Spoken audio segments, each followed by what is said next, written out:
Hello and welcome back to the Single Malt Frontier, where we explore the edge of innovation in American single malt whiskey. Here on the show, we do a little bit of tasting and a lot of talking. Usually we talk about whiskey, but the best thing about whiskey is the conversations that we get to have along the way, and we get to talking about a little bit of everything. I am your host, Doug, or as I'm known around the internet, Demi Tastes. I'm joined today, as usual, by my co-host Phill of the Rangers Respite. And before we go too much farther, I want to give everyone who tuned in early a preview of what we're going to get into today. So we are going to talk about this trio of Virginia Distilling Company whiskeys that we have received as kind gifts from the distillery, full disclosure. These are all in the $45 price range. So we're talking about a new budget category of American single malt whiskey that is underpopulated at the moment. So we're going to talk a bit about those. We're going to talk about wax on bottle tops, which is not our main topic, but we've recently had thoughts on that topic, so we'll talk about it here today.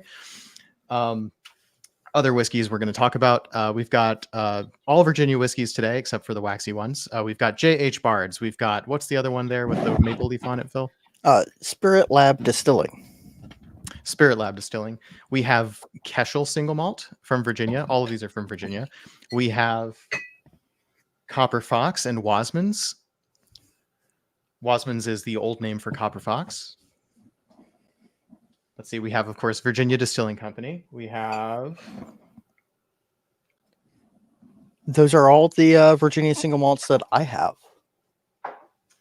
And those are all the Virginia single malts that I have. So great. Okay, so that's what we're going to be talking about today.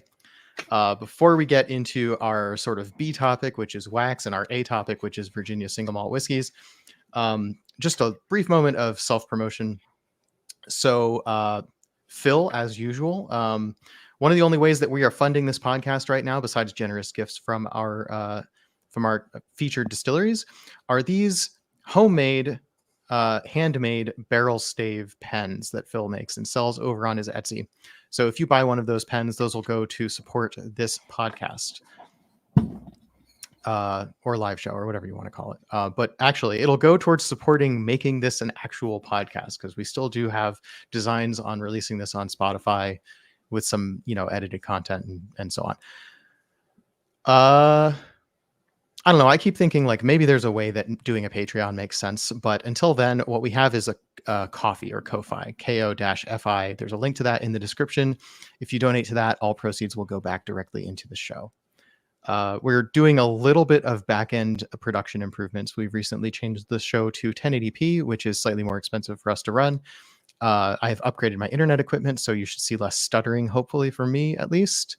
Working on a better webcam, which should be table stakes, and I don't know how I didn't notice I needed to improve that for so long, but then once I realized, it just suddenly seems like I can't make a decision. So analysis paralysis is always a problem. Anything else? I don't want to go on forever with self-promotion. I think that sounds good. Cool. Oh, another fun thing. Oh, yes, right. I forgot. The most important bit of self-promotion is we are working on a McCarthy's single barrel pick. Still can't give the details, but we have a timeline on press releases now. So look forward to seeing a little bit of tasting notes with Caitlin Bartolome. Look forward to seeing some write-ups and a purchase link, which we will provide to you when it is available, when that product goes live. That will be sold through the Hood River Distillers website and fulfilled through Big Thirst, which means that they actually are able to ship to many states in the United States. I am not sure about outside the United States, but that's a possibility, because McCarthy's is available in most states and several countries, and there's a good chance that anywhere you can get McCarthy's, you will be able to get a bottle of this single barrel. Looking at a timeline of about a month, sometime in August, I'm pretty sure. But there's a lot of bureaucracy to go through. And part of the reason this is complicated is because we are a relatively small show that has no prior track record of doing barrel picks. It doesn't mean we're bad at it. But it does mean that a random retailer is not going to want to pick this up, buy the barrel on our behalf, and sell it on our behalf until we have some proven track record. So if you purchase this bottle, and this is a good bottle, you will support us being able to do this more, faster, more directly, and even in such a way that the small amount of proceeds that come from doing a barrel pick would be able to support this show. I have no idea what that looks like. I'm told that it's not zero, but I'm also told that it's not huge. So, it's something, and the only way that really helps fund the show is if we do it a lot, essentially. So the faster we can do that, the better, which means having an actual partner who wants to work with us, which means having good branding and everything like that. So that means hiring artists. And like, I could go on and on about the things that cost money when it comes to running this show, but basically, supporting us is the best way to have any kind of a kickback come to fund our efforts. So buy those pens, donate to the coffee, um, buy the single barrel. The faster we sell that out, the better it looks for us, which means the more of those things that we can do. And not to toot my own horn, but at this point, I know enough people in the American single malt whiskey industry that at least getting access to the potential for doing single barrel picks of American single malt is not a far-fetched thing. There's a good opportunity here, potentially. We just need to be able to make it work mechanically. So appreciate your support. And now let's get into why you're here, for us to talk about, whiskey topics that are actually of interest. So first of all, I know that I recently had a negative run-in with wax topper on a bottle, and I'm still a little raw about that. So rather than opening on a potentially negative note, I'm going to let Phill take the first crack at this topic. Oh boy. So wax as a method of sealing bottles has been around for literal centuries. Technically, before there were glass bottles, there was wax as a method of sealing vessels containing liquids. And even as large, if you can imagine, as sealing whole barrels by dipping them or coating them in paraffin wax, either on the inside or on the outside. And there is a very narrow span between wax being a very good, malleable, pliable, but still secure method of sealing a bottle and a headache for everybody involved. And it's a tightrope that has taken a lot of time for smaller producers to really get a good handle on. There are a lot of good resources for doing it correctly, but there are a lot of ways you can accidentally end up with a closure that is difficult and frustrating for your customers. I have some examples of really good wax sealing, which starts coincidentally with a Virginia whiskey. This is sealed with a burgundy wax, and it is a relatively thin layer. This is, of course, a screw cap, but that does not diminish the fact that they did an excellent job of both placing the tearaway band so that it would allow the cap to come off, and also utilizing a formula of wax that yields a good, clean result. Knob Creek is another great example. Maker's Mark, I've seldom encountered an issue with the wax on Maker's Mark bottles. And Booker's do, which again is another Beam product. Booker's wax seals are very well done. There are about a dozen wineries that I know seal their special editions with wax. And there are a lot of ways to sort of do it really well. And it's kind of a little bit disappointing when someone doesn't.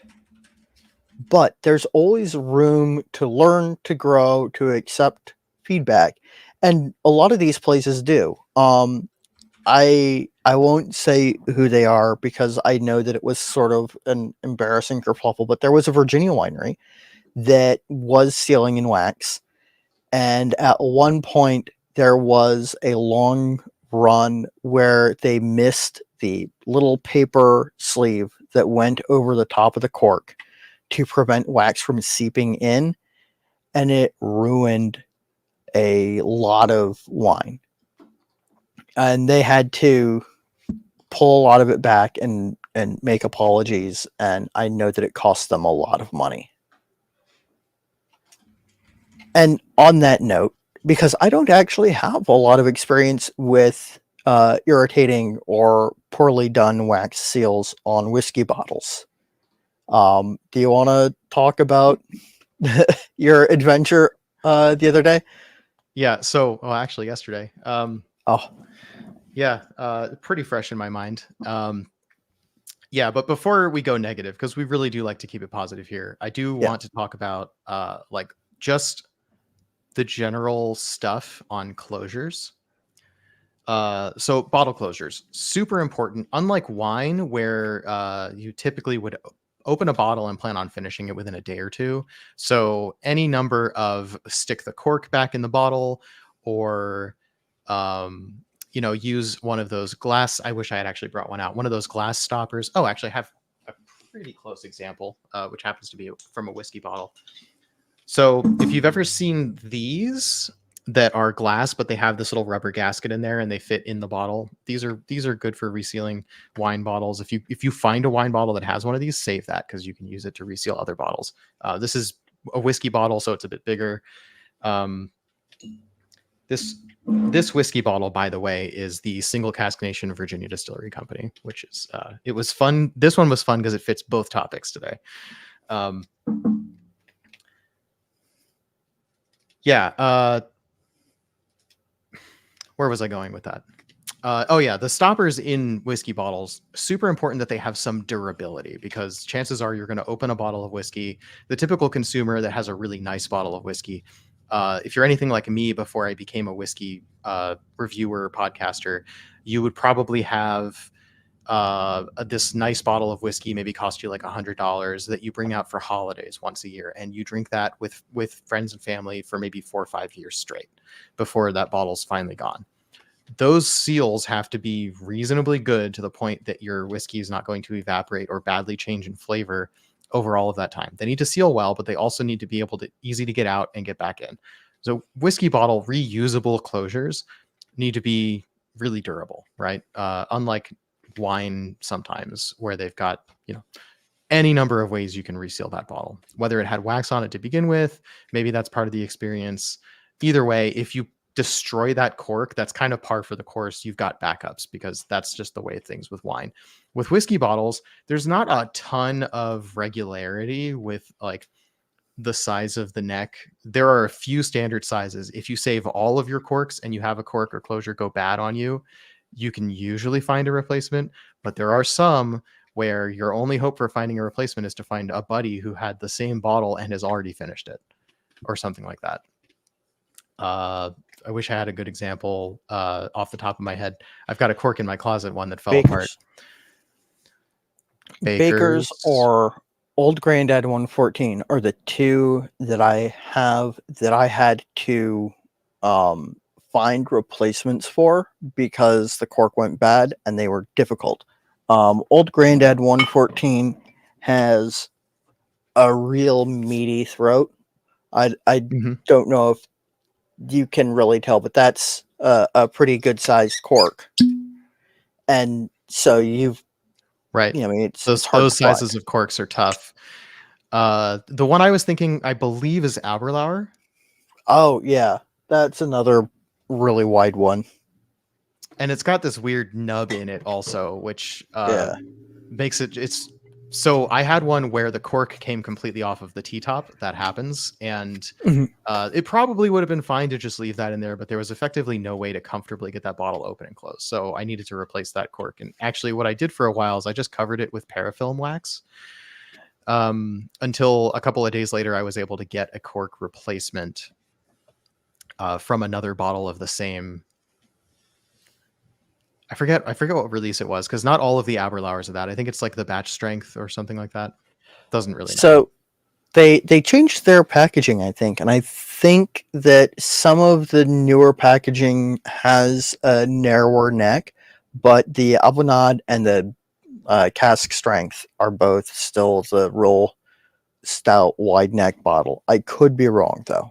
Right. I think it's the Abonade that I'm thinking of. But anyway, when it comes to wax on whiskey closures, so the reason that I gave you that sort of like the distinction between wine and whiskey in terms of how long you keep that bottle, is actually relevant to this point.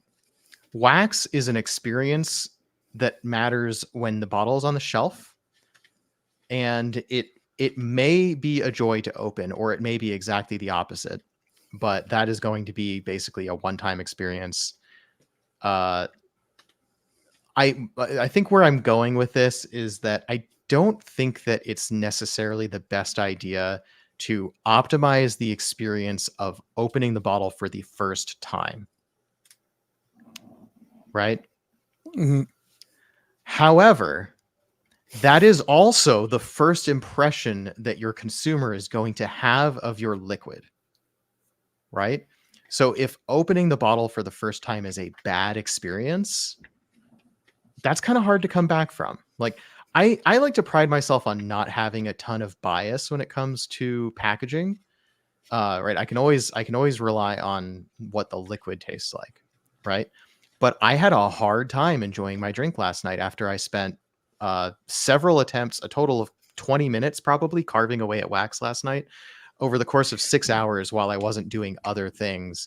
And by the time I finally got that liquid in the glass, I was tired, I was grumpy, I just didn't want to drink it. And it was like, for all that effort, this is just bourbon, right? I'm sure that it's more than that if it had been, do it in a blind sample, come back to it on another day, right? I'm not drawing conclusions here. I'm not going to say anything bad about the liquid. I think for the purposes of demonstrating what I'm talking about, though, I will show the bottle. I've already shown it on my Instagram, right? I just want to point, like, I just want to say, so the brand is Nulu, and in their defense, I had this bottle for 2 years, I think, before I opened it. So that wax had a chance to become brittle. That's on me, but it's also not unreasonable to expect that a consumer will buy a bottle, possibly a backup bottle, and hang on to it for a couple of years before they open it. So that is something to think about when you're putting wax on a bottle. It's also important to note that in some stores, like, I mean, this is not a recent release. This was not a recent release when I purchased it. Um, I mean, this is uh, I'm not sure when they stopped calling it Wasman's, but it was more than 2 years ago, and I am willing to bet that it was more than a more than 2 years before I purchased this bottle. And this had hung around on VA ABC store shelves because that's something that happens, particularly Right. with smaller brands. Your bottles will sit on store shelves for longer than, say, a bottle of Jim Beam. Right. Yeah, like when we were talking about our most interesting whiskeys, my unicorn bottle, the clincher, was a bottle that had literally sat on a store shelf for over a decade before it was purchased. And thankfully there was no issues with that cork, but there could have been. That's something that we're just prepared for. But if it had been wax, that wax probably would have been a nightmare to get off, right? So now I'm sure that people in the industry and people who sell closures and who thought about this have much more nuanced takes on the right way to do wax seals. And that's fine. So, like, take it with a grain of salt. I'm not a professional in this area. So, these are all just my opinions, right? But, like, I think in terms of tier lists of ways that you can close a bottle, a good quality synthetic cork that fits snug but not too snug is probably the top tier closure, right? It's the most air leak resistant. It's the most durable because it's not made out of wood. It's made out of rubber or some other synthetic material. Possibly similar is a really good quality plastic screw cap, not the cheap aluminum screw caps, but a really good quality plastic screw cap with a good vapor barrier seal built into it. Probably also, right? The worst type of cork is actually the reconstituted, ground up, glued together bits of cork. How many times are you going to be reopening that bottle? And you've started with something that is fundamentally low tensile strength, let's say, glued together with a glue which is going to dissolve in alcohol, most likely, right? Which is both not good for having that in your drink and also not good for the cork's integrity long term, right? A good solid piece of cork, probably fine. But again, The reason you use cork in wine is because you want your bottle to breathe. And the reason, and whiskey is going to be kept around for a long time, right? And maybe one of the reasons that you're sealing your bottle with wax is to keep it from breathing before you open it for the first time. I think that's part of the logic there. Mhm. I think that there are better technologies for that now than wax, right? I think at this point, wax is mostly an appearance thing, right? Willet purple tops and the Maker's Mark signature drip and so on. There's Yeah, a mark of quality to it and a mark of sophistication, luxury to having a wax seal on a bottle. But again, that stops mattering once the customer first has to crack into that seal, right? Once you've breached that seal, it serves no purpose anymore. And you don't want that seal to make pouring the bottle or opening the bottle unpleasant, right? Actually, I like this seal. One of the things I don't like about this seal is actually that this wax cap kind of wants to stick on there, right? But also will pop off randomly. So 2 of these bottles that I have from the same design. Here's an example. That white wax cap that was on top of the glass seal just popped off one day, right? This is like, that doesn't mean that this wax seal was a bad wax seal. It's just that there's fundamentally a problem with wax, which is it's not meant to be durable once you've cracked into it. So I just wanted to, because we have the visual medium with us, this is an example of a solid piece of cork that is being used as a cork closure. I have a example of a synthetic cork. This one is, I actually am not sure what it's off. It may have actually been from a bottle of nice vodka, weirdly enough. But it's, it's synthetic. It's rubbery. It's relatively soft, but, provides a good firm seal. And this is that reconstituted, ground up chunks of cork, which is the offcuts from making the nice solid one piece cork, sort of chunked up and thrown in a mold. And Right. Normally they use that for bulletin boards, right? yeah, Thumbtack pretty boards. much. Yeah. And in this case, that it's just the cheapest way to put a cork in that looks like a real cork, right? It's Mm-hmm. technically cork. Does that feel good? By the way, looking at you, Diageo. Come on. Like everything that they put out, I think, has those types of corks in it. Yeah. I mean, I just, Lagavulin, the Kalila, the Oban, well, really all the same. If it looks like that kind of bottle and it's closed with the reconstituted cork, it's like they actually work surprisingly well if you drink those bottles quickly. Yeah. Which is what they're counting on. Because they want you to finish it quick so you can buy more. And that is not like a dig at them. That's how business works. In order to sell more, your customers have to finish the product. If it's a and as long as we're consumable. talking about non-limited release bottles that are under $100, that sort of thing, your run of the mill, the type of whiskey you will finish quickly, the type of whiskey that's not the particular special occasion bottle, that's fine. I have no issue with that, right? There's a time and a place. When you get into the super expensive bottles or the super hyped bottles, sometimes that cork is the thing that you find is lacking. And that's a shame because we're talking a couple of cents here on a better closure. Yeah. I hadn't ever noticed that about the Diageo. But this is the Talisker 10. I'm pretty sure this is the old label. Yeah, because the new one has that sort of jagged shape on the bottom, the shape of the Isle of Skye, I believe. Yeah, I think that this one, weirdly enough, might be 2 labels back. Okay. So anyway, so not to be so down on wax, I said I would start positive, really just sort of giving context on why I care.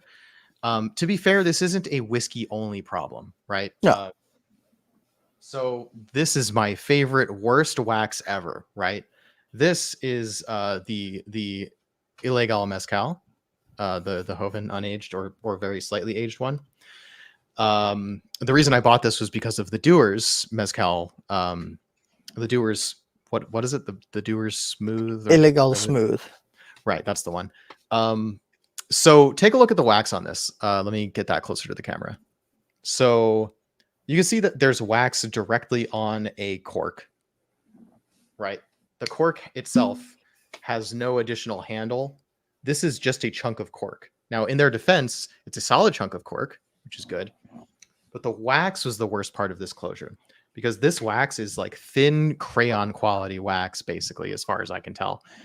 It's kind of bubbly. It cracked off, all sorts of things. I didn't have this bottle for very long before I opened it. And oh, here you can see where it's actually touching the rim, right? Mhm. When I took this cork out, even though I had used a like a wine knife to peel away the wax, it was kind of brittle, so it mostly flaked off, and got as much out of the way as I could before I opened the bottle. Wax literally fell into this bottle, right? And this, I believe I strained it out, but like, it's one of those things where it's like, I'm no longer excited about this, right? Because, you know, my first experience with it was a hassle, you Yeah. know? And opening a new bottle of spirits, especially with friends around, or if you're doing it on a live stream or something like that. I mean, you saw me the other day when I was opening this bottle live on stream. You can watch me struggle with it while Phill was talking, because like this actually is an example, I think, of a good wax seal. Garrison Brothers does a really good job. They put a strip of leather in there as the pull tab. The wax isn't too brittle, even though I had this bottle for 2-3 years before I opened it. Like overall pretty good experience, but like one of the things that like made the wax good for what it was is the fact that it was actually hard to open, right? So like in order to make wax not have these problems where it's so thin and it flakes off everywhere, you end up with something that's hard to open instead, right? This super thick wax that's thankfully not too brittle. I think really what I'm getting at is like I get sort of the luxury angle on putting wax on bottles. I don't see that much of a practical reason for it. And mostly it seems to me, in the best case, it's a little bit of a hassle. In the worst case, it is a seriously negative first impression of a bottle. And I just don't see the benefit of having wax for anything other than hype cachet appeal, you know? Like the Willet I Purple mean, Tops, for example. right.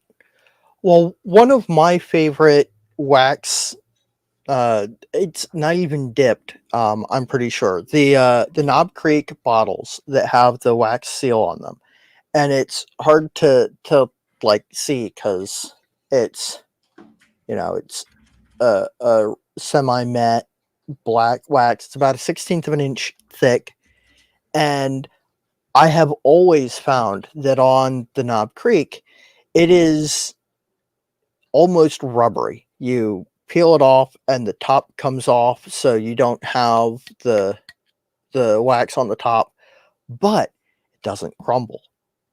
Right. The downside is it takes some force to grab it and peel it all the way around and pull it off. Right. This is the Knob Creek, right? Booker's is a similar way, if I remember right. It makes sense. It's all Yes. beam. The Booker's is actually dipped as opposed to the Knob Creek, which I believe is basically formed in a collar and It does look uh, like that for sure. That it looks like it's formed in a collar. Yeah. I actually forgot that Knob Creek had wax on it. Didn't particularly stand out to me, I guess. But you're right. Yeah, that sort of rubbery wax, probably the best way to go. There are different types of wax, right? Mhm. But your problems are going to come up if it's too thin, it flakes off, especially if it becomes brittle, or it's going to be brittle just because it's thin. If it's too thick, it takes a ton of force to get off, and you need to have a good pull tab. And if your pull tab breaks, then you got to get out the wine knife, right? And actually, in my case, the wine knife was not sufficient. And then you've got the rubbery stuff. I think the Knob Creek is kind of more of a paraffin-y thing. Like it feels Yeah, waxy even when you touch it after you've opened it. right. I mean, I it is definitely wax, and it definitely has like that. When you've touched or handled an old candle that like leaves kind of Right. a like tackiness on your fingers, and it's got that sort of feel to it. Um, The Wasman's is done using, I'm pretty sure, specifically what is sold as wine bottle sealing wax. And it's got a similar texture and feel to it, but it is much thinner. It is also not something that they do anymore. They no longer seal with wax. Yep, fair enough. So on the note of things, it's not just whiskey, right? This is an Armagnac. If I recall correct, so I opened this one during a collective 30th birthday party. We got all our friends together who turned 30 within a year of that date, went on a trip, brought this bottle along as one of the bottles of the trip, opened it up there. As if I recall, no serious issues came up here, right? But I've heard of Armagnac in particular that the wax tends to be brittle and just a royal pain to get off of bottles, especially when there's no pull tab or anything like that. Here, you can clearly see there was a pull tab. There's you can even see where the pull tab was gradually pulling away the wax. This is not what I would call a rubbery wax. This is more like that candle or crayon consistency of wax. It's like soft enough. I think given long enough, though, any wax is going to become brittle with time. So luckily, this was fine. One thing I want to point out, actually, this might be a good example. So you see how wide that that break in the wax is on the single cast nation. I think that is a good way to err. Erring on the side of too wide a collar, or too wide a pull tab, is a good thing here. This one was pretty narrow, and you can see that the wax that got left behind almost gets into that gap, but doesn't in this case, which is good. It was well placed.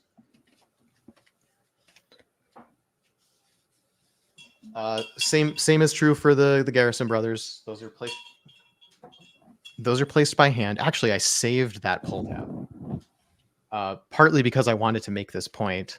So you can kind of see, I don't know how well you can see, but you can see that this is a strip of leather in here. Mm-hmm. They place this in there by hand before they dip the bottles. And actually it looks like the wax was on the inside of it as well. And it kind of got pulled away along with it, which is fine, I guess. This is a good thing because this is not a brittle pull tab, right? This is not a piece of paper. This is not a thin piece of plastic. This is something that's got some tensile strength. You pull on it this way, and the leather strap piece of it is not going to fail while pulling on that wax. That's a good thing. If you're going to put wax on your bottles, think about something like this. The pull tab that was inside the single cast nation ones, if I remember correctly, was like a reinforced piece of plastic, the way that they tape some like Amazon boxes closed with that stuff that like you can't rip it sideways because it's got these reinforcing lines of plastic that run through it. It's like that, but it's extra thick. So that I think also is not going to fail. But I have had ones where halfway through opening the bottle, the pull tab just tears off. And then I go, okay, so that clearly didn't work. Let's go get the knife, right? What else do you do? So, okay, let's talk about why the specific bottle that I had yesterday was so bad, right? So this is the Nulu. It's a toasted. It actually isn't bad whiskey, right? Like when at the time I was really grumpy about it, and I was like, well, I wanted a really good bourbon, and I got bourbon after 6 hours of trying and failing on and off to open a bottle. Right. That's just the impression. That was the mindset that I was put in. Right. Not great. I'm going to give it a fair shake. Right. But yesterday was not the day for it. I was far too grumpy after trying to open this bottle. So first of all, I don't know how well you can see this. You can see how thin that layer of wax is. Right. And that thinness continues. Maybe you can see it better on the place on the cap where it pulled away. Pretty thin wax. Again, in the defense of Nulu, I had this bottle for 2 years before I tried to open it. So the wax had a chance to become extra brittle. I started pulling on the pull tab. It broke halfway. There was still a little bit, so I was able to continue pulling on that, but it didn't make it all the way around. So this whole chunk, there was actually still wax all down here that was keeping the lid on. And worse than that, you can actually see where I had to cut the wax all the way around with my knife The wax actually was fully extended down the neck. Can you see my finger? About Mhm. halfway down this glass piece, even after I had taken the pull tab out. And in some cases, it actually was extending all the way down below the bump. So by the time I was done pulling that pull tab, the bottle was effectively not open, right? Even after I had taken out the extra chunk that had been left behind. I'm like, okay, I did all this with the pull tab. The bottle is still not open because the wax is still sealing the topper to the rest of the bottle. That's a problem. I think what happened there is that somehow the placement of the strip to open the bottle was a little bit too low, right? And I'm not saying don't buy Nulu because their closures are a pain. That's not what I'm saying. I'm saying nothing at all about the quality of this brand or the liquid in this bottle. I'm explaining only my experience with this closure. I think it's entirely possible that this failure was a one-off, right? This was potentially a QA problem on this particular bottle, perhaps. Maybe, I doubt it, but maybe even the wax melted at some point in shipping, such that pull tab actually shifted down on the bottle. I don't know if that's possible, but maybe it is, right? But this to me is like a total failure and like a really negative experience. And so like I like to think of things in game theory sometimes. And if you don't know what game theory is, it's basically like take the input possibilities and take the output possibilities, right? If you don't use wax, you can have none of these problems that I'm talking about, right? If you do use wax, best case, it's a one-time thing that maybe feels premium until it's opened for the first time. And then that whole experience is over, right? So you've put a lot of hassle into something that is a really limited experience. And in the worst case, you have something that negatively influences the opinion of the liquid in the bottle, which should not happen. Your packaging is getting in the way of the perception of your product. So game theory says, don't use wax because best case is okay, and worst case is really terrible. And if you don't use wax at all, there's no chance of any of those problems. You let the liquid speak for itself. The closure needs to simply not let the whiskey evaporate or change in flavor and keep it from leaking out. That's the purpose of a closure, right? It should not be negatively impacting the perception of your liquid. Rationally speaking, it should not be positively influencing your perception of the liquid either. But that's another thing, and human psychology is complicated, and brands do these things because they expect to influence people in a positive way about the quality of their product. That doesn't mean that they're manipulating you, right? Just the fact that there's wax on something doesn't mean it's a worse product, right? But it No, might I mean that mean they're trying to influence you. it's the same sort of concept as the fancy bottle stoppers. A relatively low level example of this is the Isaac Bowman, which has a fairly nice, you know, not terribly ornate, but more substantial than your average bottle would, you know, stopper, as opposed to the more typical, standard T-top type enclosure. Um, I should have grabbed a bottle of Ragnarok Rye down to show off a really ostentatious stopper, but unfortunately, it is currently out of reach.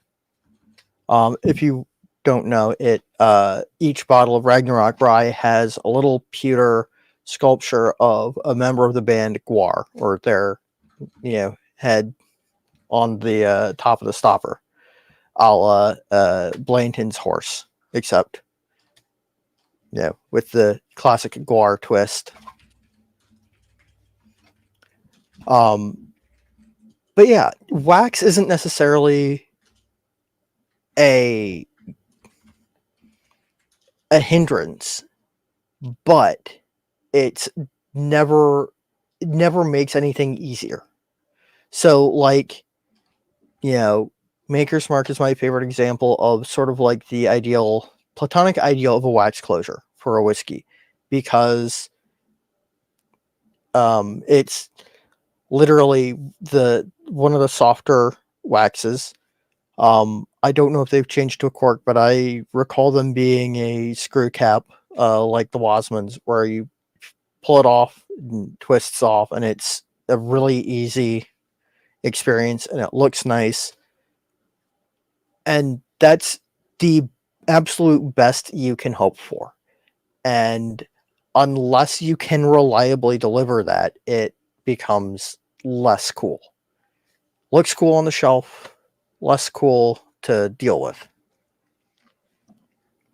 Yeah, and I know that, ultimately this is boiling down to, if you're the type of consumer that likes a pretty bottle and you're expecting it to sit on the shelf for a long time, and you don't care about the potentially negative experience of opening a bottle, maybe because you're never even planning to open that bottle, right?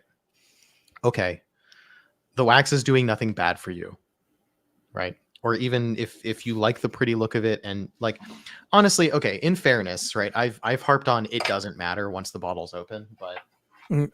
I actually do get a kick out of the wax still being on this bottle. I think it looks better for Yeah. it, right? So like, actually, functionally it's doing nothing, but aesthetically it's still doing something. And I think that if we leave aside all the practical concerns, the reason that people put wax on bottles is a cosmetic thing. It's the reason And why I do it.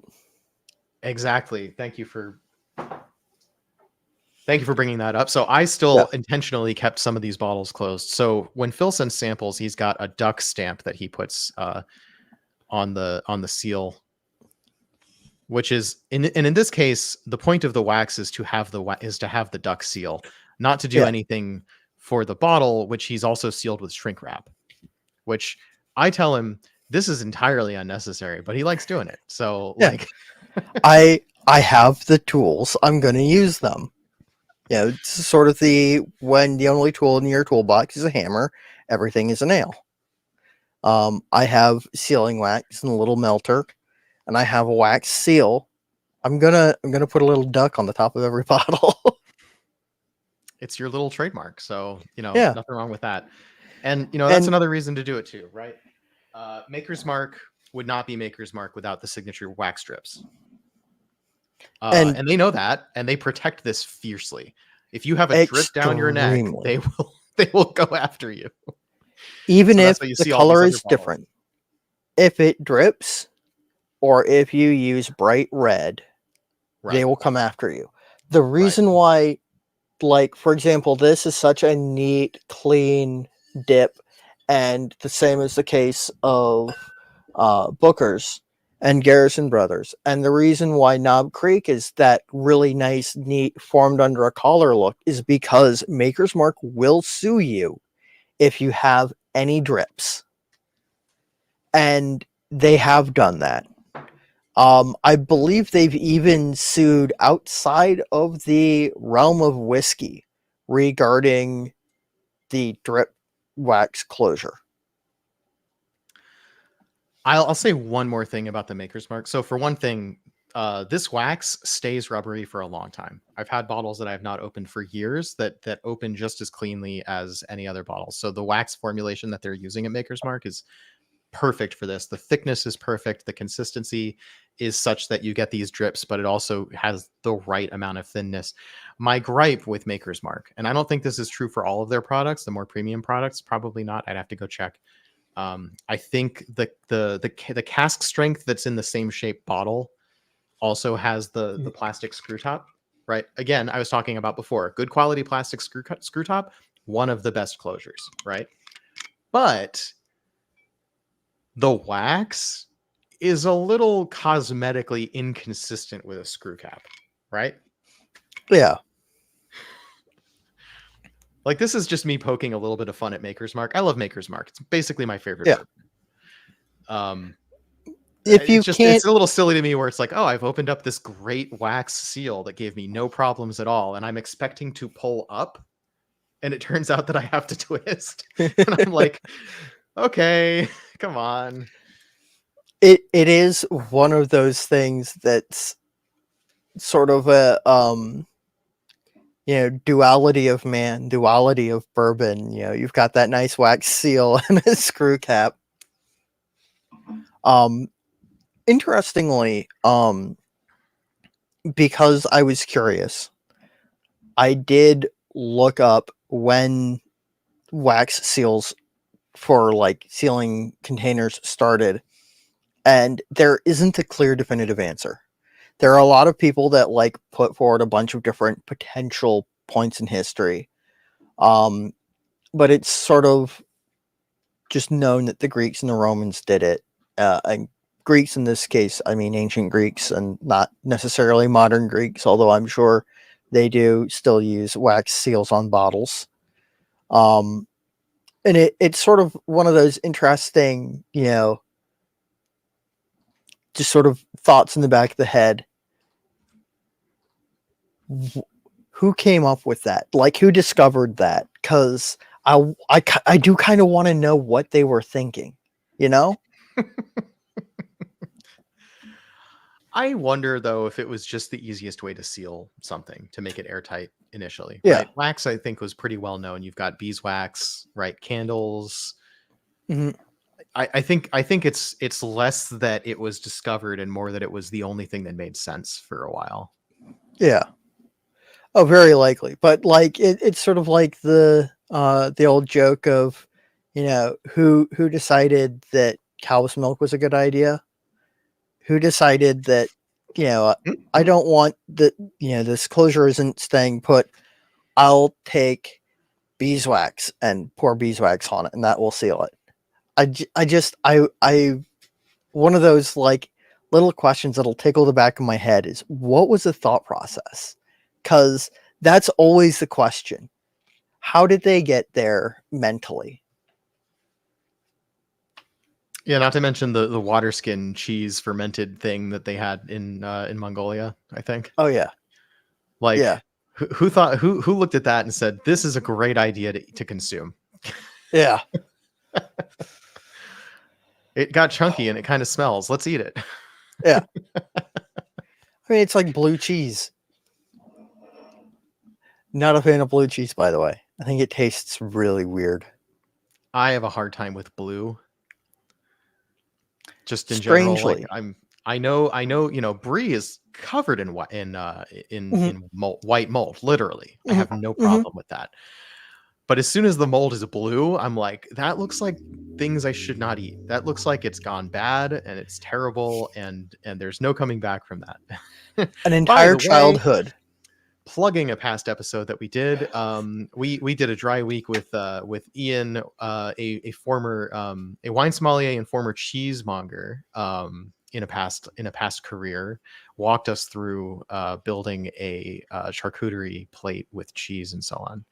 That was a lot of fun. Check the archive for that. I'll try to remember to put a link to that in the description. Actually, I'm going to take a note to do that because I have a tendency to forget these things.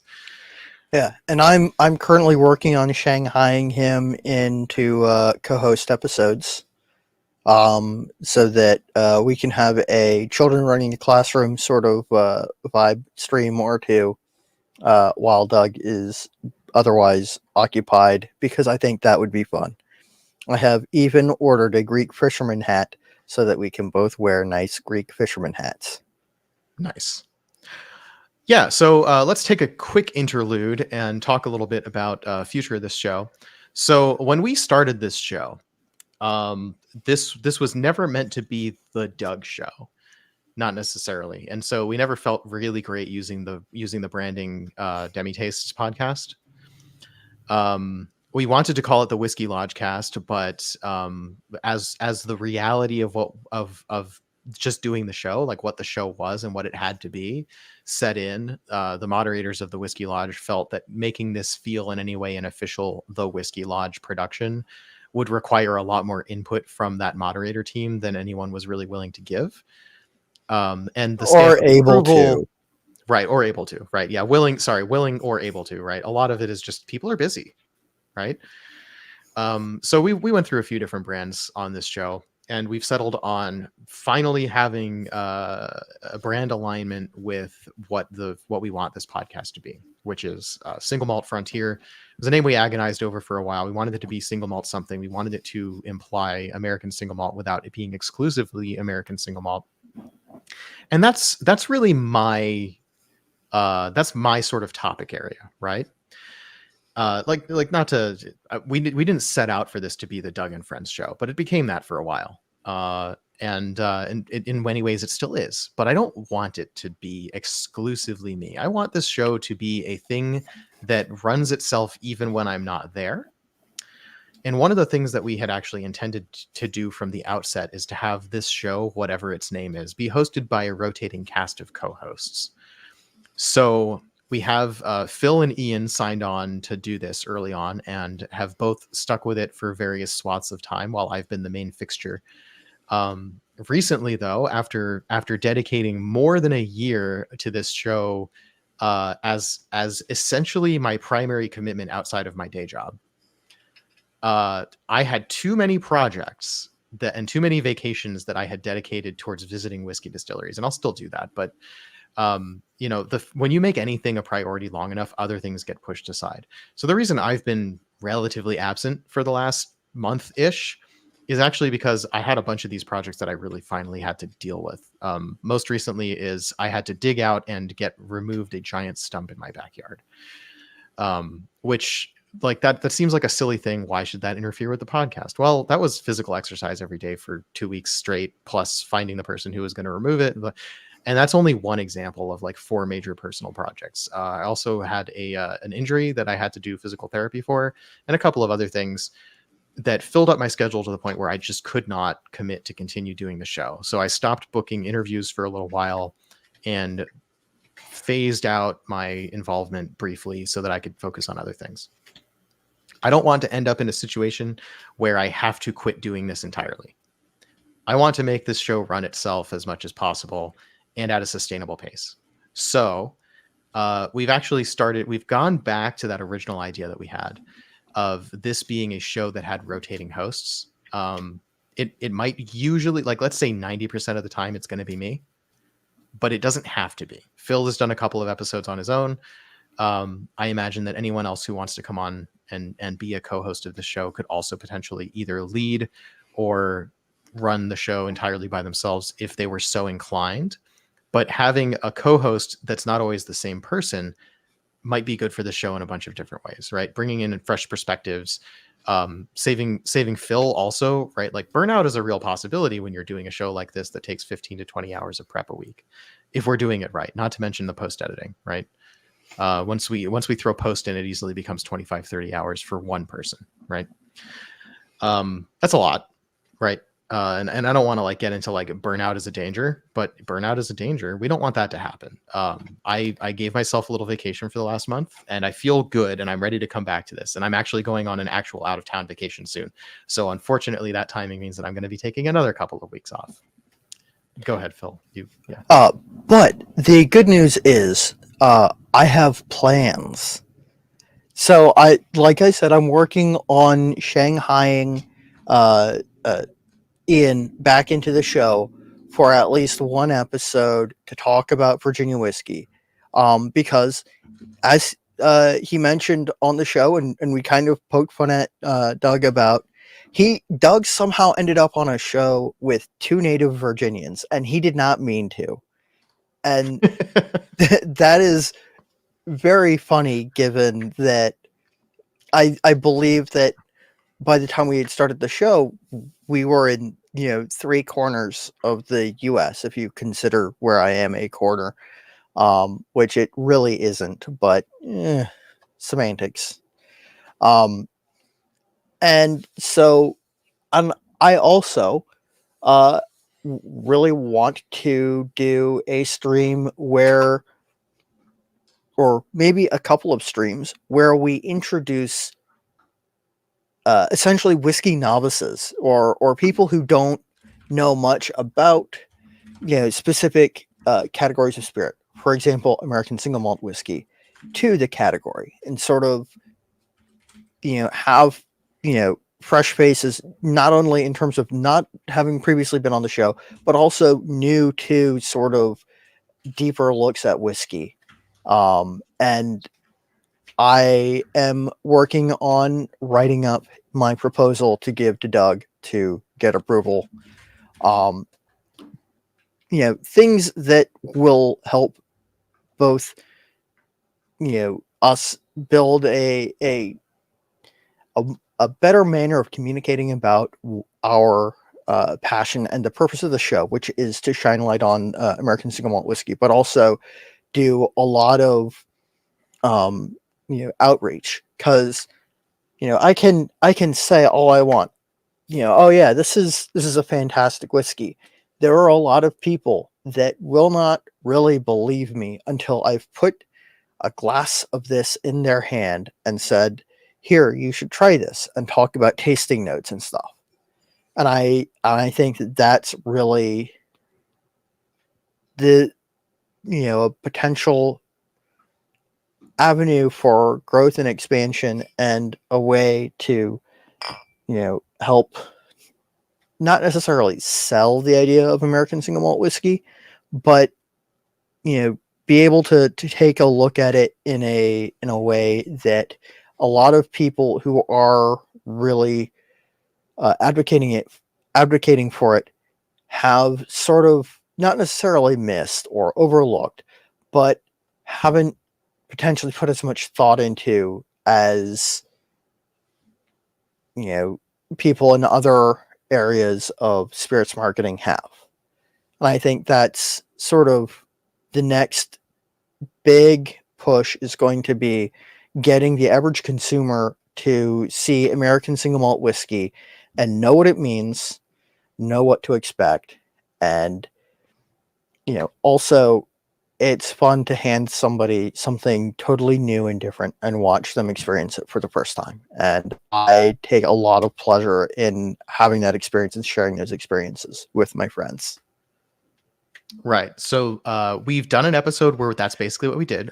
We had the owner and coffee sourcing manager of Boon Boona Coffee on the show, and we talked about coffee, and then I flipped the tables, and I took them through a tasting of American single malt whiskeys, which they absolutely loved. I would like to do that more. That's a form of content that this channel has generally not done, even though that's something that we really like doing in our personal lives, is bringing whiskey to people and introducing it to them. Part of the problem there is finding people who are okay with having their faces up on the internet while they try something new. Yeah. So having that overlap with people we would like to introduce to whiskey, and people who are willing to be on air, is a little bit harder. But thanks to whiskey social media networks, the social media corners, the whiskey corners of social media networks. That's what I mean to say. Particularly whiskey Twitter, whiskey Instagram, whiskey Discord, to some extent. Although a lot of people on Discord would rather stay anonymous. In fact, even myself, when I'm in the context of Discord, I prefer to stay anonymous as possible. Because it's just the way that community works, right? So anybody who's already putting their face on the internet is probably willing to be tasted on American single malt whiskey, and even within the whiskey social media, there's a lot less attention being spent on single malt whiskey still, because people are going where the money is and where the sponsorships are, and where the hype products are, and there's nothing wrong with that. No. My mission has always been to evangelize American single malt in particular. And so what I would like to do is get a bunch of those people who are good personalities, for people who have podcasts, people who have Instagram pages and are used to putting their face out there, are used to trying things and being surprised, right? Especially trying things blind. So Freedom Malts, Germ at Freedom Malts did this series where he did a blind sample showdown, is what he called it. It was whiskeys of any style from anywhere in the world. His anything in his collection essentially was fair game. It was a great thing. It's a lot. It would be a lot easier to do if it was the entire collection. I am hoping to get to a place where my collection is wide enough that I could do a similar thing and have it be all American single malt whiskey. So that's an idea that I have in planning. I don't expect that to kick off for a few months yet, just because of the logistics involved in getting 16 people and the appropriate samples and everything arranged. That'll take some time, but that is something that I'm looking forward to at least giving a try. It's a great way to get extra perspectives. It's a fun thing, identifying samples blind is a hard enough thing to do that it's effectively random.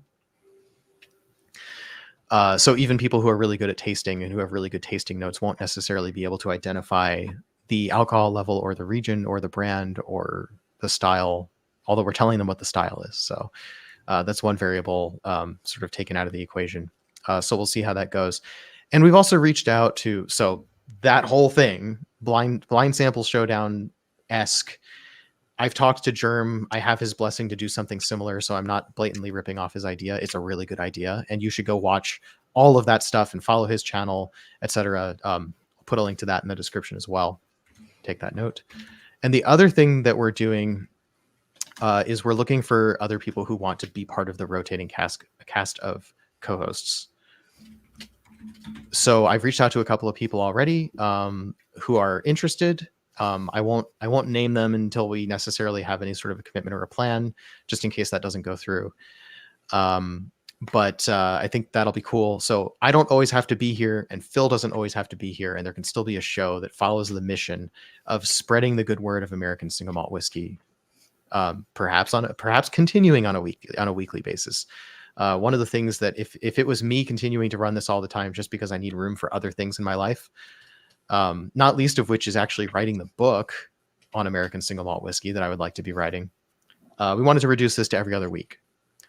So we're making time. We're adding resources to the show, right? And if you would like to help add your resources to this show, I have put scrolling across the bottom for a couple of minutes now, my handle on Instagram, Phil's handle on Instagram, the podcast handle on Instagram, which could be either one of us or anybody who's associated with the show responding to you. In practice, it's mostly me.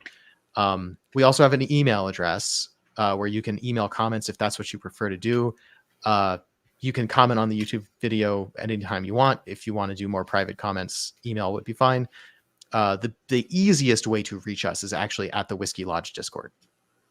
We always have a link to that in the description of the video. We're not asking for you to do specific things. What we're asking for is if you're someone who's willing to volunteer your time and skills to make this show better, we want to hear from you. We will find a way to, make use of your graciously volunteered time, right? At the moment, besides like, subscribe, share, tell your friends about this show, tell them that you enjoy the interviews that we do, maybe even these sorts of just talking episodes that we do. Helping us grow is a great thing you can do. But the other great thing you can do is help our production grow. And that doesn't have to be money, right? In fact, I know that that's kind of a tall ask, right? Like, why would you tip these guys who clearly have enough money to buy their own whiskey money to keep running this show? That's a fair question, right? But what we do have a shortage of is time. And we would like to be doing more in order to make this a truly, in order to make this the scale that we think it can be. It needs more person hours behind it. That's sort of the long and short of it. So if you want to help, let us know. There's any number of ways you can get in touch with us. So that interlude has been entirely too long. Shall we get back to Virginia whiskey? Yes. Because, we are the single malt frontier, and our focus is on the newest and potentially fastest growing subsection of spirits that is American single malt whiskey. I figured that I would take another shot at talking about Virginia single malt whiskey with somebody to communicate with, because if on the off chance that you have watched the stream that I did on my own that was full of interesting flubs and fumbles, like somehow missing turning on the countdown clock to get started and sitting going, should there be a countdown going? Let's talk about Virginia single malt whiskey, and then a little bit about the tournament, because it's my pet project. It is, something that I've been doing. This is the third year, and I'm excited for it. And I think that a good place to start talking when you're talking about Virginia single malt whiskey is the Virginia Distillery Company. They have a really interesting. Whoops, just knocking everything down over here. They have a really interesting history, and like a lot of single malt distilleries, they have a focus on creating something that is not necessarily reminiscent of Scotch, but has a similar spirit. And, to that end, they began with something that was an interesting, unique product. The Virginia Highland Whiskey, or VHW, after their tangle with the Scottish Malt Whiskey Association, which was a blend of malt whiskey from the Highlands of Scotland and malt whiskey distilled at their facility in the Highlands of Virginia, in Livingston, Virginia.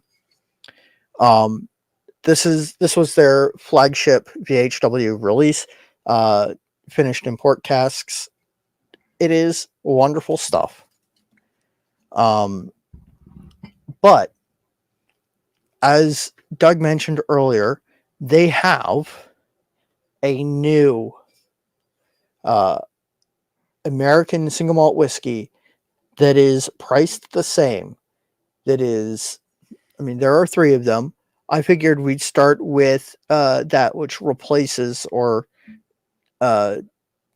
sits in the place that their port finished VHW sits, which is the port finished American single malt whiskey from the Virginia Distillery Company. And thank you very much to Amanda Beckwith for sending these along to us. Yes. And just a little bit of background on the Virginia Distillery Company, because background is a little bit important.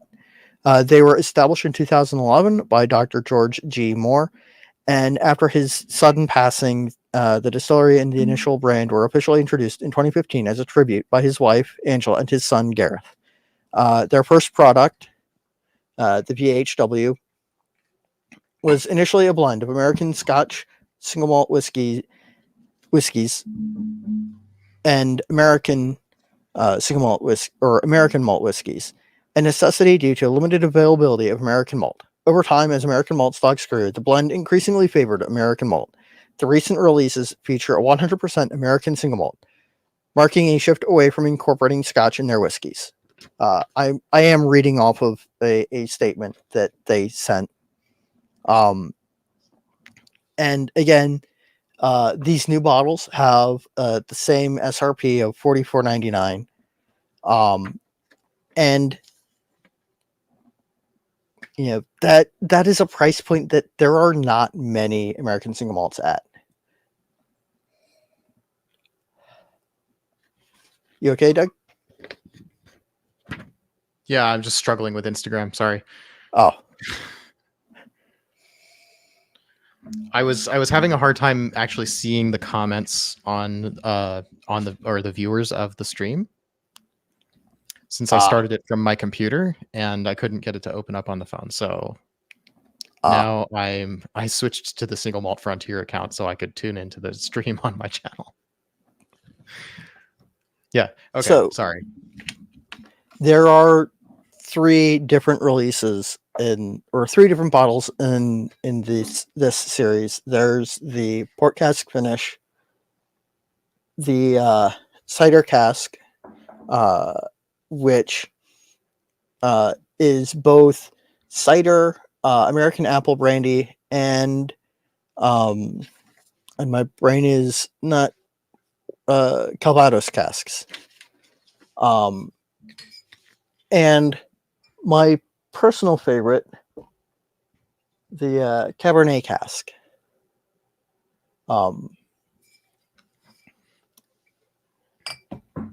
And yeah, we don't really do ratings on this show, and I don't know if I want to ask for ratings necessarily, but like if I had to put these in order.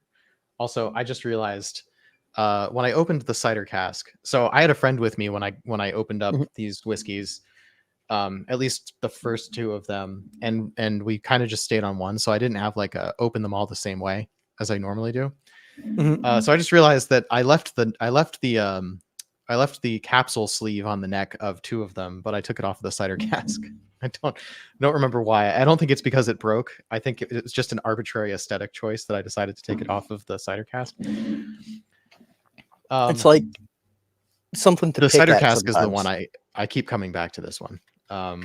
I think I agree with you that the Cabernet cask might be my favorite, but there's something so unique about the cider cask to me that I Mhm. just I keep wanting to pour this and go try it next to something else, and just that sort of exploration. So, as people who have watched either this show or my show before will know, I have a tendency to take whiskeys to D&D Hmm. and share them with my D&D group. It's one of the ways that I get sort of, it would be rude to say a layman's opinion because, of course, they also drink whiskey with me, and I I guess I somewhere along the line stopped considering myself a layman. Um, but outside opinions on the whiskey that I bring. Um, for the past like month and a half, it's been all Virginia whiskey, with a couple of exceptions. To the what's in the polls and what I'm reviewing on my channel. Um, and the opinions on these were really split, which is interesting because there were, I think, 5 of us drinking these whiskeys. One person very, very heavily favored the cider cask and said that it was the crispest and the nicest drinking of the three. Um, One of the people who I'm pretty sure is more of a wine drinker than a whiskey drinker did say that they preferred the port cask. And uh, the two of the people who prefer bourbon preferred the port cask, and I was alone in my personal belief that the Cabernet cask was uh, amongst the best. I mean, honestly, it's my favorite. I like it the most. I always pour the port cask first because it's the flagship. But I'm comfortable in saying that the Cabernet cask is my favorite. Yeah, so let's talk about the series a bit. I have the info cards, but I mostly avoided reading them because I didn't want to spoil myself too much. Yeah, And at this point, I probably should have done my homework. But is it meant that the port cask is the one that is sort of the flagship, or is it just that it replaced the previous flagship? I think that it replaces the previous flagship. Really, I think of it as the flagship because it is. And this is perhaps a failing of me. When I think of Virginia Distillery Company, the first thing that comes to mind is this, which is the port cask. Um, it was the first whiskey I'd ever tried from the Virginia Distillery Company, and it's sort of that's where my brain goes to as the flagship. Um,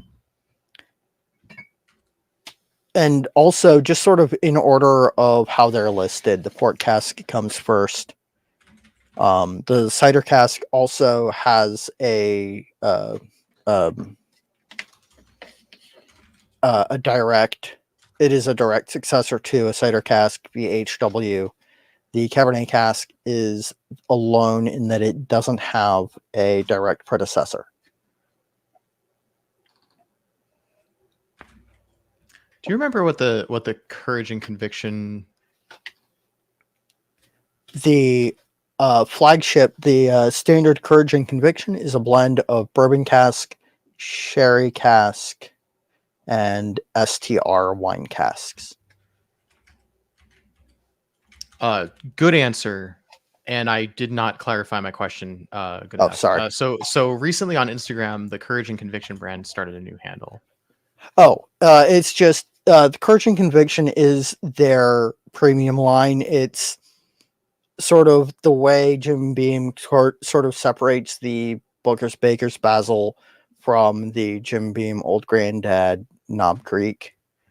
VA Distillery Company is sort of doing something similar where they're sort of positioning Courage and Conviction as a premium or more premium brand within underneath their umbrella rather than sort of lumping them together. Yes, all true. I was trying to figure out their Instagram handle. So so yeah, they recently made a new Instagram handle for the Courage and Conviction brand specifically. It looks like Courage and Conviction was taken, so they used Courage Whiskey with no E. Yes. Double check That is yes. important to note that the Virginia Distillery Company spells whiskey with no E. As it does. In the Whiskey Lodge the other day, we had someone coming in. I don't know when to use. Right. Okay. There you go. Yes. And as does the United States government, it turns out in the standards of identity. Yes. So yeah, when do you write whiskey versus whiskey? It's arbitrary and interchangeable. And if you know it, use the spelling that the brand prefers. If you don't know it, use the spelling that the country tends to prefer. And really, nobody should be too upset with you. And if they are, they might not be the right kind of people.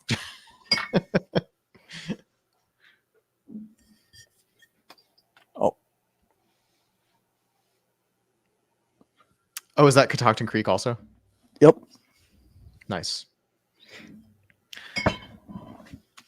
All right. So anyway, on this note, so you were showing the old Virginia Highland whiskey rebranded to VHW, yes, formerly known as Virginia Highland whiskey, right? Also so you've got the label, you've got the logo, Virginia Distillery Company logo, American Single Malt Whiskey. The spelling of whiskey is interesting, but not super important. And then you've got on Phil's, you've got the VHW in prominence, right? Mm-hmm. On the new one, there's a slight nod to the previous branding, which is that they've got the small VHW logo at the bottom of the label there. I think that is a nod to people who've been following the brand for a while. Yes. Because the marketing material makes no mention of that fact whatsoever. It's not something that they're calling out prominently, but it is there. And so this line of whiskeys is, as opposed to the blend, right? This is all American Single Malt. This is all cask management by Amanda Beckwith and team. And it's a nod to the old VHW brand. And it's $45. Each of these three, You've got 3 American Single Malt options now that are wholly American Single Malt, not blends, at that $45 price range. There are very few things in American Single Malt that are at that price range. One of them is Stranahan's Blue Peak. And if you accept blends with Scotch, actually, I keep forgetting. Is the Balcones lineage all American Single Malt? It's just that they use a mix of American and Scottish barley. Give me just a second to pull that bottle out, because it is actually right in front of me. Awesome. The benefit of having a bar with a shelf underneath it. Balcones lineage Texas Single Malt is an expression that pays homage to both the traditional single malts that have been a significant inspiration to our craft, as well as our deep roots in the heart of the Lone Star State, taking cues from 2 distinct approaches to maturation and malted barley. Lineage expresses our appreciation for the past while forging ahead to add something substantive to the ongoing conversation that is whiskey. It is entirely distilled bottled by Balcones Distilling in Waco, Texas, aged at least 36 months in oak. Okay, so it's the source of barley, but it is American Single Malt. Yes. And do you remember what that bottle costs? Because I seem to remember it was on the lower end. I bought this bottle on sale, so I believe it is around that price point. It is also, unfortunately, no longer available in the Commonwealth of Virginia because, yeah. In California, I'm seeing $38.99 plus CRV. Oh, that's pretty good. Which I think doesn't include taxes out the door, but we're all talking about prices, like shelf prices, not prices out the door, not including taxes and so on. So these are $44.99, approximately $45. That's more or less the lowest price tier you're going to find in American Single Malt whiskey, right? And more to the point, this is not low tier whiskey. No, this is the Virginia Distillery Company has not, ever, and likely will not ever, barring some weird unforeseen circumstance, will not ever release anything that is bad whiskey. And that is just an objective statement of fact. At this point in time, they have enough laid-in stocks that they don't have to worry about having to resort to bad barrels. I know that was a weird like turn of phrase. Yeah, why are we being not bad? This is good whiskey, y'all. Yeah. Like, No, like I we mean, need to work on our phrasing here.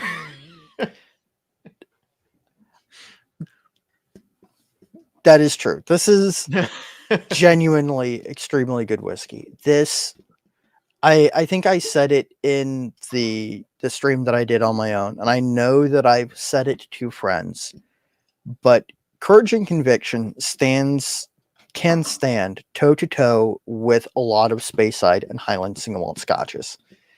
And I firmly believe that the VDC, this new line, can very much do the same.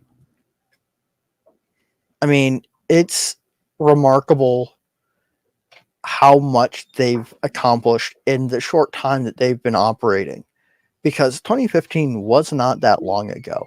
Don't tell me how many years ago it was. I don't want to think about that. Just that it wasn't that long ago. It was like 2 years ago. Yeah, definitely.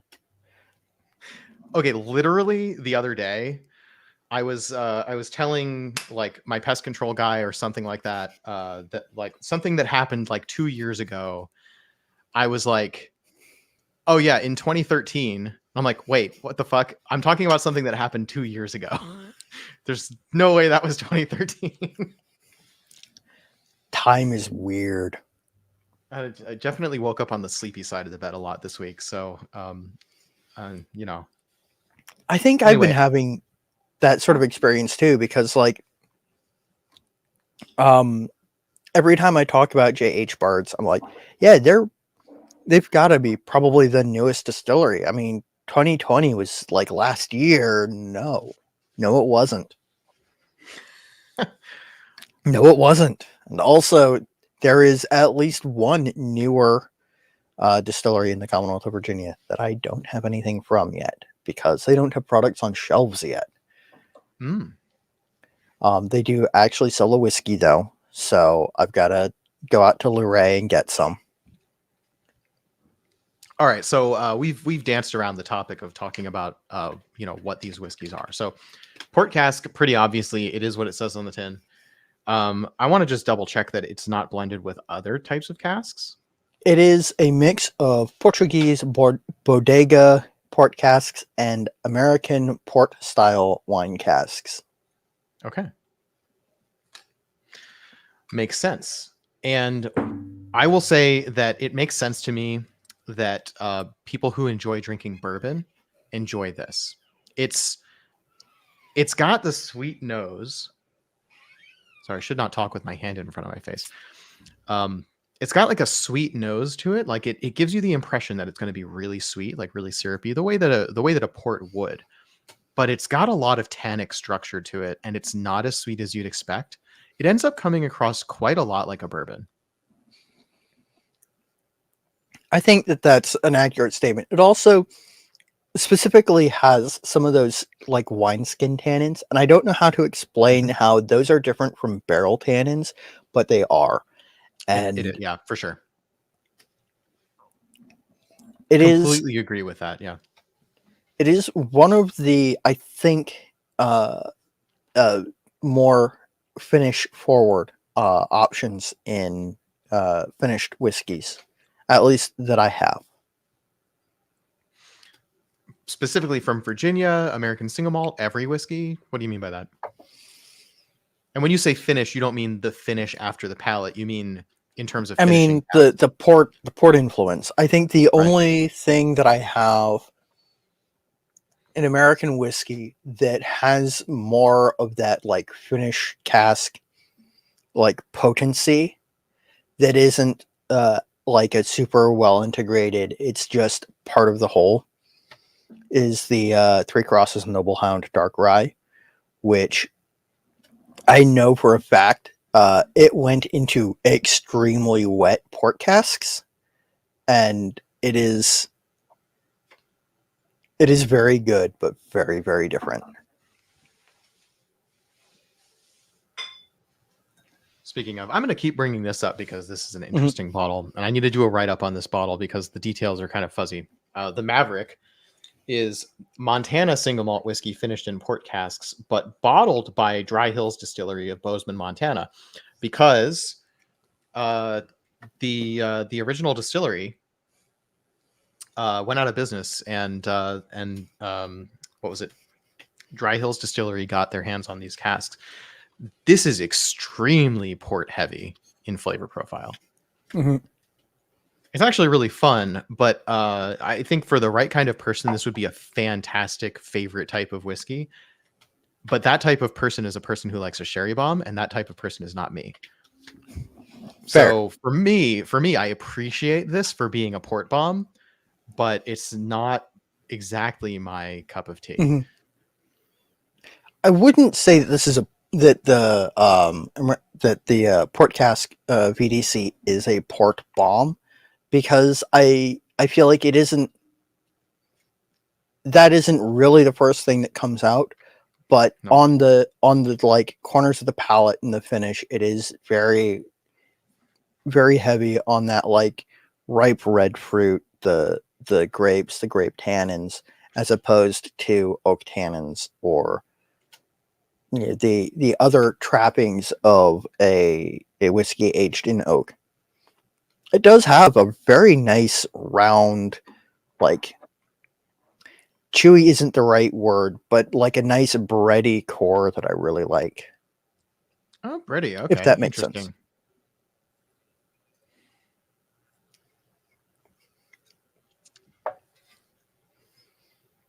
So interestingly enough, I've had a hard time really getting into this one because I've had a bit of like acid reflux going on this week.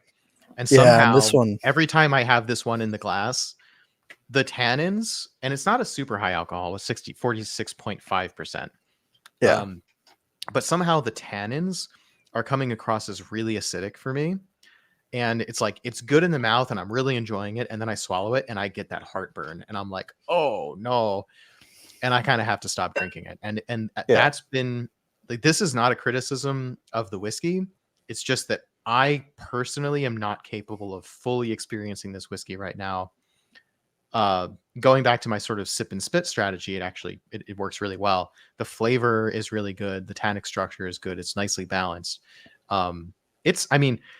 Also, we should be talking about the amount of alcohol you're getting, the ABV you're getting for $45 on this one. I don't know any other American single malt on the market that is above 45%. Most of them are 43. Or somewhere 86, I believe, is the 86 proof is that's 43% is the blue label. Okay. 55. For how much? I mean, this is considerably more expensive, but this sorry, is also I didn't properly qualify my statement. I'm talking about at this low price, like below $50 price tier, getting something that's more than 45% alcohol is pretty rare in any category of whiskey, I think. the lineage is 47. I thought it was 46. Oh yeah. Balcones really likes their high proofs to start with. Their Texas 1 single malt, the regular, not the cask strength, is 53% alcohol. Yeah. I'm trying to remember. I think it was a Balcones single malt that I saw somewhere where they were like, yeah, this was the price, or this is the proof point that we thought really showcased this whiskey the best. And it was like 54 point something percent. And it was like, Yep. That's a respectable number. Sometimes it do be what it is. Yeah. I actually I talked to Miles Monroe directly. The one conversation that I had with him actually at ACSA. Funny enough, I've been to Westward so many times and basically had never met him. So at ACSA, we did a shot of Malort together and then sat down and talked about barrel management, and that was really fun. And one of the things we talked about, I also talked with Anna about this at ACSA, is Milestone is presented at not 45% like most Westwards. I believe it's Mhm. 43%. And like, well, why though? For an ultra premium whiskey, why would you go lower on the proof point? And basically, the explanation there was that so many different types of casks had gone into that blend that it was remarkably smooth to the point that it was losing character at a higher proof point. And actually, as they experimented with slow proofing it down, that 43% ended up actually being as in their opinion, the best presentation of the complexity that whiskey had to offer. Now I look at that and go, I think in addition to that decision, if I actually have a sample of it, thanks to Cumming Whiskey, Jake, thank you very much for that sample. Because I was not one of the lucky few that got selected to have a whole bottle of the $250 flagship. Flagship. I don't know if you would call that a flagship, but like ultra premium whiskey. That's So I flagship. was able to get a sample. That's flagship, like the the admiral's flagship, rather than flagship, the representative of the fleet. Right. The Admiral's flagship. Yeah, the super swanky one, right? But why go lower on the proof? And so my takeaway from that is, in order to properly appreciate that whiskey, I have to have it right after a dry week, right? I have to have completely reset my palate so that I have no bias towards higher proof whiskeys going in. It's very smooth, right? It doesn't have the usual rough texture that Westward has, which I think of as a good thing, right? Like that's sort of Mhm. one of the qualities that I really like about Westward usually is the fact that it's got such a velvety, like not like a smooth glassy texture, but like a velvety full mouth kind of texture to it, right? And the Westward Milestone is significantly less of that. It is definitely texturally smooth and takes some work to pull out all the different flavor notes, right? Mhm. Anyway, where were we talking about proof points? Oh, by the way, hi Whiskey Shaman, welcome in. Hello. Um, on the note of like comparative and how best to appreciate things, the one problem that I have is, after drinking the port cask, going to the Cabernet cask on the VDCs, the nose is 100% vanilla icing with like um the like little cherry gummy notes in it, and I can't explain it. You're totally right. This is Haribo gummy bears on the nose. So, okay. So my history with these bottles so far, I got them on, I don't know, July 5th or something, Mhm. like a while back. So I've had them for more than a week. I have had almost nothing else to drink besides these, right? I keep coming back to these. I keep sipping them, usually small quantities. Like I said, I've been digging holes in the backyard for many hours, and by the end of that, I just pass out, basically. Yeah. Not a whole lot of drinking for me the past couple of weeks, but whenever I am having a drink, it's usually one of these. But I also haven't done like a flight. I haven't done all three next to each other. So today live is the first time I'm doing a flight of these three whiskeys. It'll be interesting to see the differences, because like my impressions of them each individually, just to go through them really quickly. We haven't touched on the cider cask at all yet, other than to say what's in it. The cider cask is super bright. It's got apples three ways in terms of the casking, and it just comes through as bright and dry and like super. The way that a really good sherry bomb, like the Mhm. Copperworks Bodega cask sherry bomb, it tastes like just a spirit's strength version of the fortified wine, right? That went into it. This Right. is the same thing, but dry hard apple cider. So without the fizz, but cranked way up on the proof. And I love this.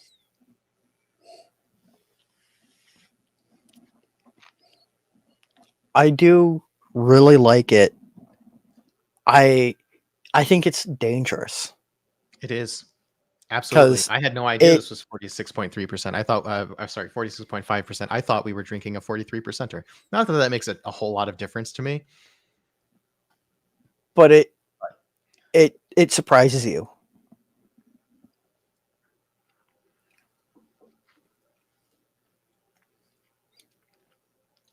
And it has a nice effervescence also. Mhm. The way that like a lightly sparkling wine does. Like a Chardonnay or something like some there there are wines that like they're not sparkling wines, but they have a bit of fizz to them. It's like Yeah. that. Like obviously not like a real fizz, not like it has Yeah. carbonation, So right? the so these three are like the three different styles. You've got the port dry, which is the like tanniny, slightly bitter dryness. You have the like bright sweetness of the Chardonnay cask. And then this is somehow both sweet in that I perceive the apple flavor as sweet, but also it's got the like the like apple rind dryness that you get from a dry cider. To me and my friend Dan, it came across as really, really dry. Even on its own, that was the only thing we'd had to drink at that point. Well, technically, we had a really dry apple cider before that. Even then, on the same day, this struck us as an extremely dry whiskey.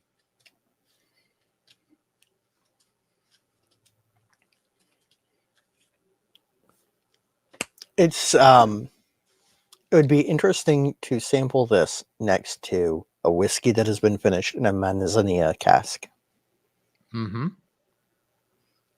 because there are the flavor parallels there. And our friend Murphy Quint, I believe, has a Manzanilla cask Cedar Ridge out now. Or was it a bourbon? Well, Cedar Ridge, yes, but was it a bourbon or a single malt? I need to go double check. Either way, I take your point, right? There's something. I mean, it's the malic acid, right? There's something very Manzanilla-y about. Yeah.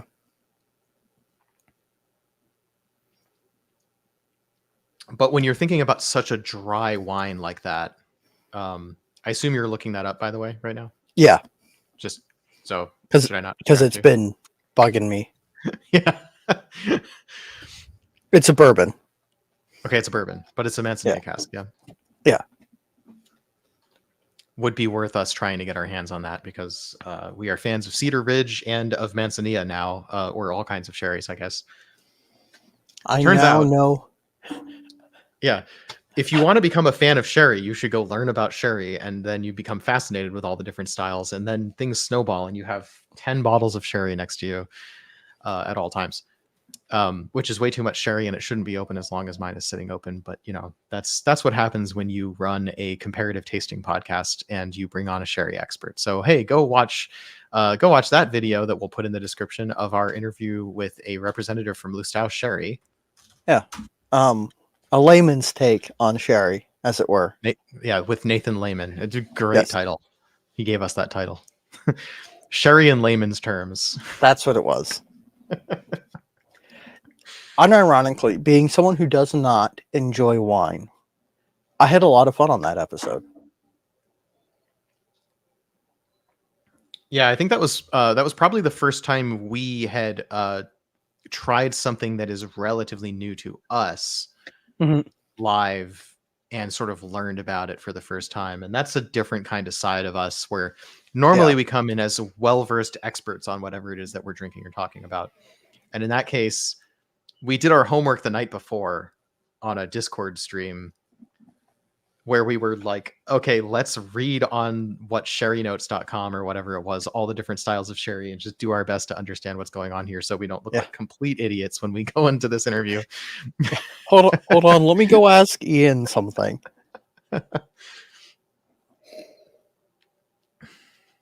Coming back to the port finish after the cider cask is totally different. It's very sweet. Like,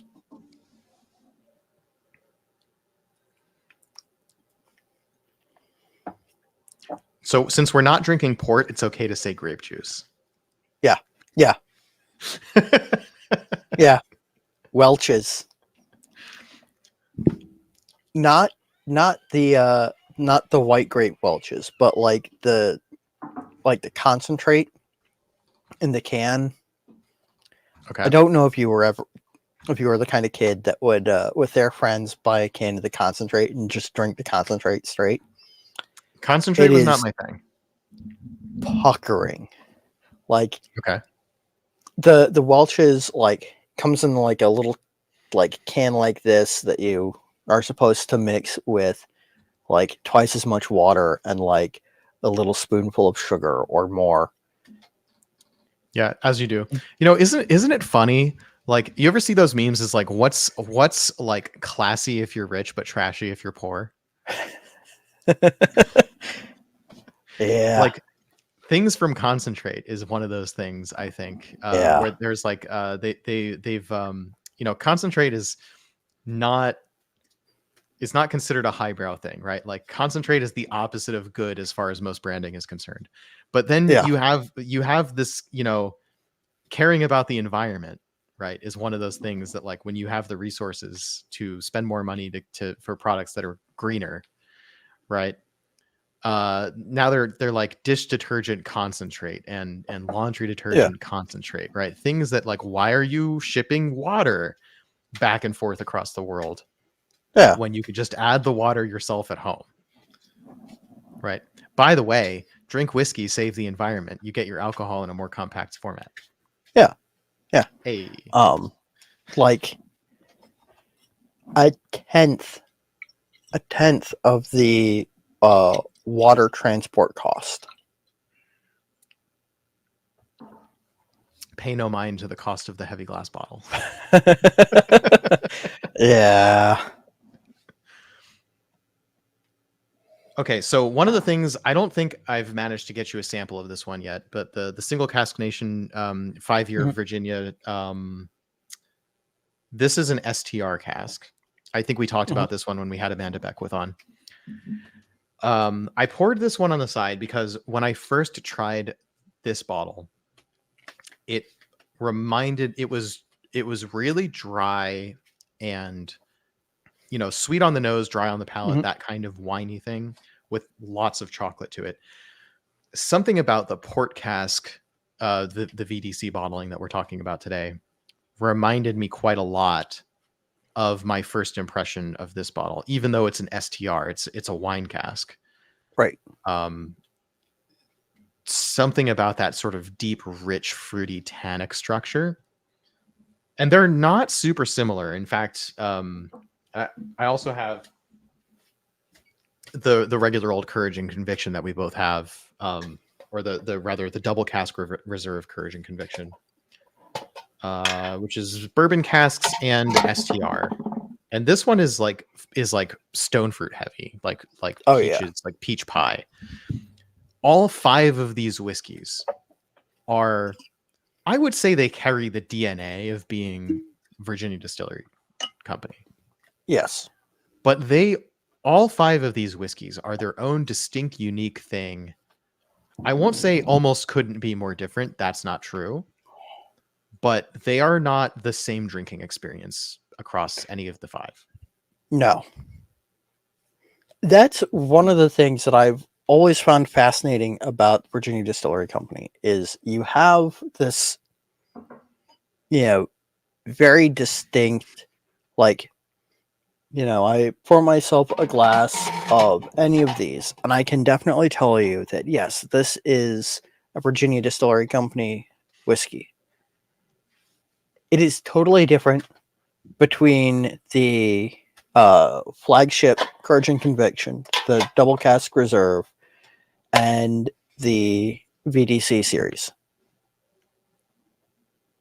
So if you saw me wince just there, I picked up the Single Cask Nation instead of the Cabernet cask by accident and got a little too close to it. forgetting that this was 57.9% alcohol. Oh yeah, that'll take Send off us your my nose hairs. Yep.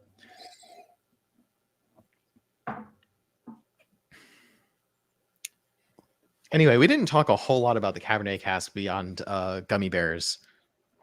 But I actually agree with you. So while I find the cider cask to be particularly unique, distinct in my collection, I have nothing else like that. I mean, I think in some ways I have nothing like any of these, but there's something about the way the cider cask presents that is particularly interesting, different. Yeah. I think that out of all of them, the Cabernet cask is the one I would want to drink the most, is the one I'd want to keep coming back to. It's got this nice round welcoming palate with lots of like bright berries and a little hint of stone fruit and Mhm.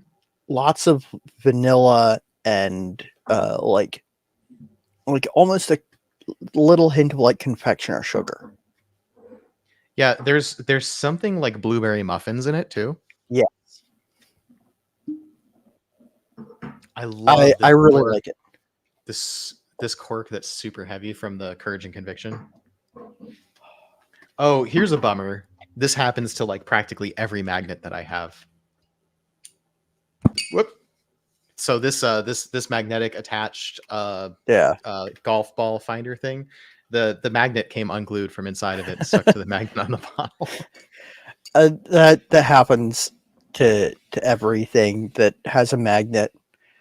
I had mine on my hat, on my Gibson guitar hat, and it got knocked off my head somewhere. And I picked it up, put it on my head, went about my day. I did not realize that it had knocked the little magnet off of my hat. I was a little bit bummed. Oh, did you lose the whole thing? Mm-hmm. Oh no. I mean, it happens. Oof. I shouldn't have left it on my hat, but it is what it is.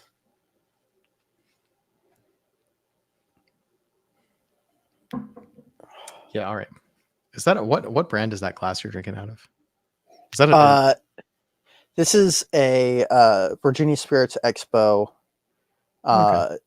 American whiskey glass. Drink Local was the organization that ran those shows. They have not planned any for this year, and I'm disappointed. I know that they aren't watching it, but if you are, please bring them back. I had a blast. Also, the vendor that they had there doing barbecue, amazing. Can't get their food unless you book them for like a private catering event.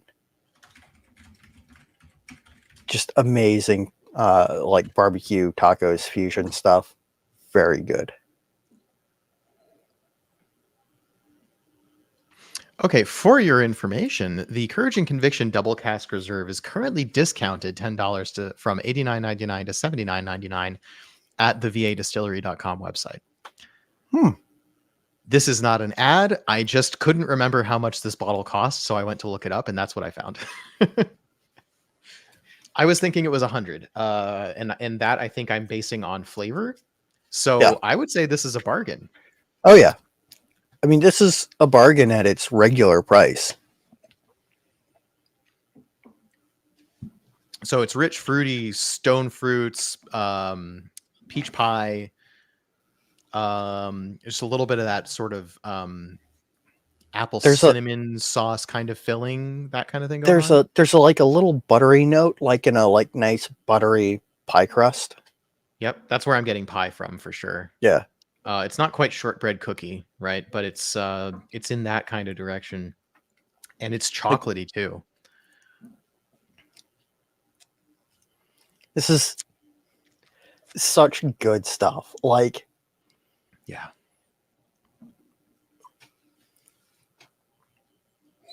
Like, holy cow. Oh, by the way, Jennifer Wren, who sent us these bottles, was an employee. Jennifer Wren, who was an employee of Virginia Distillery Company. She has gone off on her own and started a life coaching business. Oh, interesting. So you should check her out on Instagram if you're interested in that kind of thing.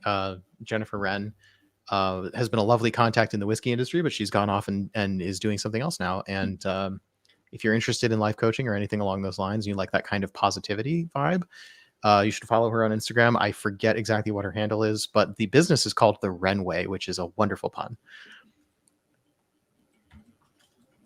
I like it.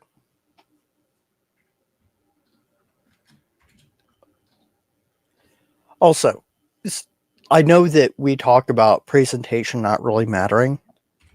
I like the labels on the Virginia Distillery Company products. I like the tins. I don't think we've really shown the tins. I was thinking that to myself. I wasn't sure if we had or not.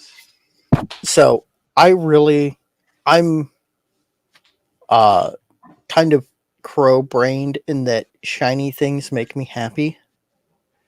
And like, these are cool. They've got the nice metallic sheen. This is a nice sort of coppery bronzy color. Copper and navy are a really solid color combination. And the flagship Courage and Conviction tin is also very nice. It's kind of inverted. Yeah. It's like the same color palette, but flipped around.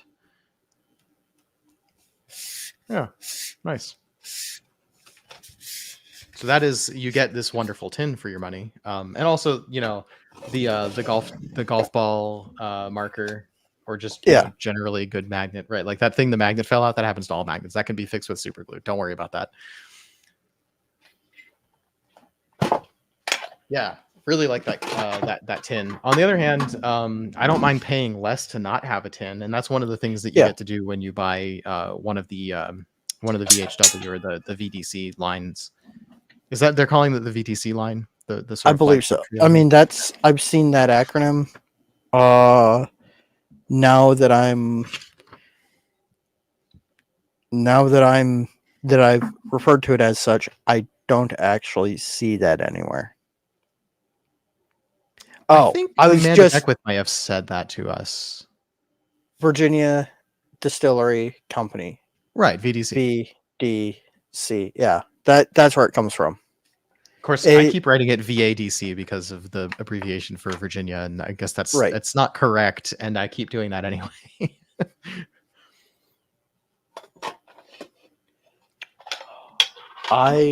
So you know how sometimes like I'll have a whiskey that I'll pour and I'll be like, okay, I have to put that aside because it's completely distracting me from being on the podcast. Yeah, that's the double cask reserve. Yeah, the Courage and Conviction double cask reserve is doing that to me, so I'm gonna have to stop sipping that. It's that good, y'all. Like I've said, I've not had anything from the Virginia Distillery Company that I didn't like. And I have had people say, oh, I don't think you've ever mentioned a whiskey that you don't like. And that is not entirely true, but I also won't mention any now. But you also won't put a finger pointing to your background somewhere where there's a whiskey that you don't like. I don't actually have any that I don't like in my background. I'm not actually sure where I put those, to be honest. Yeah, that happens. About 10% of my collection never gets touched because it's stuff that like is either, it's not necessarily bad, but it's uninteresting. Yeah. I mean, I've come back to bad whiskeys multiple times going, well, but why is it so bad? And if it's boring, I don't drink much of it. Yeah. So boring does potentially have a use. Yes. Boring, but not bad. In fact, great whiskey, like really good whiskey. I guess for me, my personal aesthetic for whiskey is that great whiskey needs to have complexity. So great whiskey by definition in my sort of scoring scheme won't be boring. Right. But whiskey which is really good but really plain makes excellent cocktail bases, especially when your cocktail is making another ingredient shine. So one of the things I've been playing around recently, I made a whole bunch of ginger syrup, right? Ginger honey syrup. Mhm. What do you use ginger honey syrup for? A few things, but in my case, penicillins. So I don't make that many cocktails. I'll usually like I'll gather the ingredients, make the syrups, and so on for like one cocktail, and that's the cocktail I'll drink for like a month, something Mhm. along those lines. It just ends up being, especially when you're making honey syrup, it just ends up being that you make enough that that's like you got to use it, right? Yeah. So I made a bunch of grenadine, and actually I use grenadine mostly for non-alcoholic things. Like I'll add it to Coke or Mhm. Sprite, make like a Shirley Temple kind of thing, or I'll add it to whatever. Could add it to an old fashioned and use that as an alternative for like honey syrup or the sweetener. You get my point, right? Yeah. Grenadine's pretty versatile. You want to add some red fruit sweetness to something. That's a good thing to do. Ginger honey syrup, though, there's only like maybe 2 cocktails that really make sense to use that for. Anyway, penicillin, right? 2 ounces or an ounce and a half, whatever you like for your base of like generic Scotch Mhm. style whiskey, right? Typically blended whiskey because that's what's cheap. I like using Toki, actually, the Japanese blended whiskey from Suntory, Okay. which is, Yamazaki and Hakushu and Cheetah blended together, right? That's their thing. So two Japanese single malts and a single grain, Mhm. Japanese single grain. It ends up being really good for highballs. It's also a really good base for a cocktail like that. I've also used monkey shoulder. So even though the cocktail recipe calls for blended whiskey, blended malt works too. Or really just any unassuming malt, any single malt Mhm. would work too. You could put Glenlivet in there if you wanted to. Bitter Gene, probably one of my favorite cocktails I made at home, actually. Bitter Gene. Don't remember the recipe off the top of my head. It had a lot of bitters in it, like eight shakes of bitters or something like that. And it had Ardbeg, and it had a Speyside whiskey as a base, and maybe some other ingredient. I'm not sure. Highly recommend looking that up. Good thing. But anyway, the ginger syrup. So what I've been messing around with is, can I find a good American single malt whiskey that takes the place of a not too expensive is key here, because you're using 2 Mhm. ounces at a time. Not too expensive Speyside Scotch like a Glenlivet or something like that as the base for a penicillin. I don't have any conclusions on that yet, but when I figure it out, I'm going to make an Instagram post with it. But one thing that does definitely work is using a quarter ounce, not a half ounce. Normally my spec for a penicillin is, if you're using all like 43% whiskey, 45, 46% whiskey, Mhm. do like an ounce and a half to 2 ounce of your base whiskey, your honey ginger syrup, your lemon juice, and then a half ounce of a smoky float like Lafroig, Ardbeg, Lagavulin, something like that. Um, I substituted a half ounce of McCarthy's cask strength. That was too much. Because McCarthy's is that powerful, right? And is Right. cask strength. And doing a full half ounce of it overpowered the drink. It was delicious. Mhm. Don't get me wrong. Love McCarthy's. But I think a quarter ounce in that case, which is the more standard spec for penicillin, would have been more appropriate. And in that case, I used a monkey shoulder as the base, so it's a little more malt forward and opinionated than being a blended malt than something like Toki, which is very soft Mhm. and floral. So I want to go somewhere in that range, right? I'm thinking, I know that I like Stranahan's as a Mhm. base for a cocktail, and I don't have a full bottle of Stranahan's that doesn't have a super opinionated cask finish right now. So what I have from Stranahan's are the what is it? The Black Label Diamond Peak, the tequila cask, I think, or mezcal Right. cask, I forget which. And I have 2 distillery editions, a red wine cask and a brewer's cask, a beer cask, basically. Mhm. And all of those are opinionated enough that I don't want to use them as a cocktail base. So I need to go out and somewhere, a friend bought for me a Stranahan's cask strength that I'm probably not going to get until the next time I see them. So I haven't seen that one yet. But a Stranahan's yellow label or a Stranahan's blue label, I think, would be the perfect substitution for a Speyside whiskey in a cocktail base. But if you wanted to upgrade, like really upgrade your cocktail, I think this could work. This I is mean, this is not so it wouldn't jut out, right? But it has a no. lot of flavor. It's got that complexity that would You might lose it a bit. That's the only Yeah. problem with using an expensive whiskey in a cocktail like a penicillin is you might lose it. On the other hand, better ingredients, better pizza. If you use Papa better John's. ingredients, you'll get better. Hmm? Papa John's. Yeah. Well, I mean, but if you use better ingredients, you get a better end result in theory. Yeah, absolutely. Absolutely. So that's the idea there, right? Like I could start with the Toki, which is like it's not cheap, but it's kind of the cheapest blended whiskey that I have that doesn't Mhm. have a smoky component. It kind of, I mean, the Hakushu component of it is like a little bit smoky, but you don't really get that in the Toki blend. No. Probably they don't use very much of it. Something like Cutty Sark has a smoky component to it. Something like Johnny Walker Black is smoky, right? These blended whiskeys that you tend to have also tend to have a smoky component. And I Mhm. think that defeats the purpose of the penicillin, which is to have a Right. nice whiskey base and And then then I'll add float.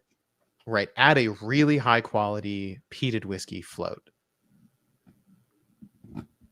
Right. So you're going for something Mhm. that's not too expensive, not too assuming.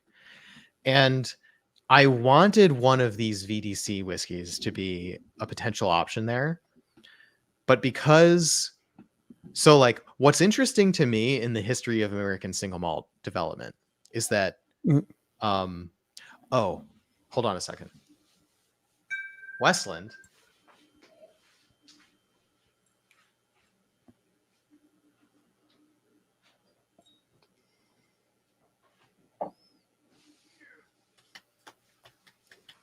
holding that thought, continue to hold that thought. Mhm. Hold that thought. Westland had a clearance sale of their original trio of different flagship styles, I guess you would say. Like what they Mhm. originally did was they had three styles. They had the American oak, the sherried, and the peated. Right. Right? So we have the sherry wood. I haven't opened these yet, but I Yeah. know what they taste like because I've had them before. We have the American oak. Nice.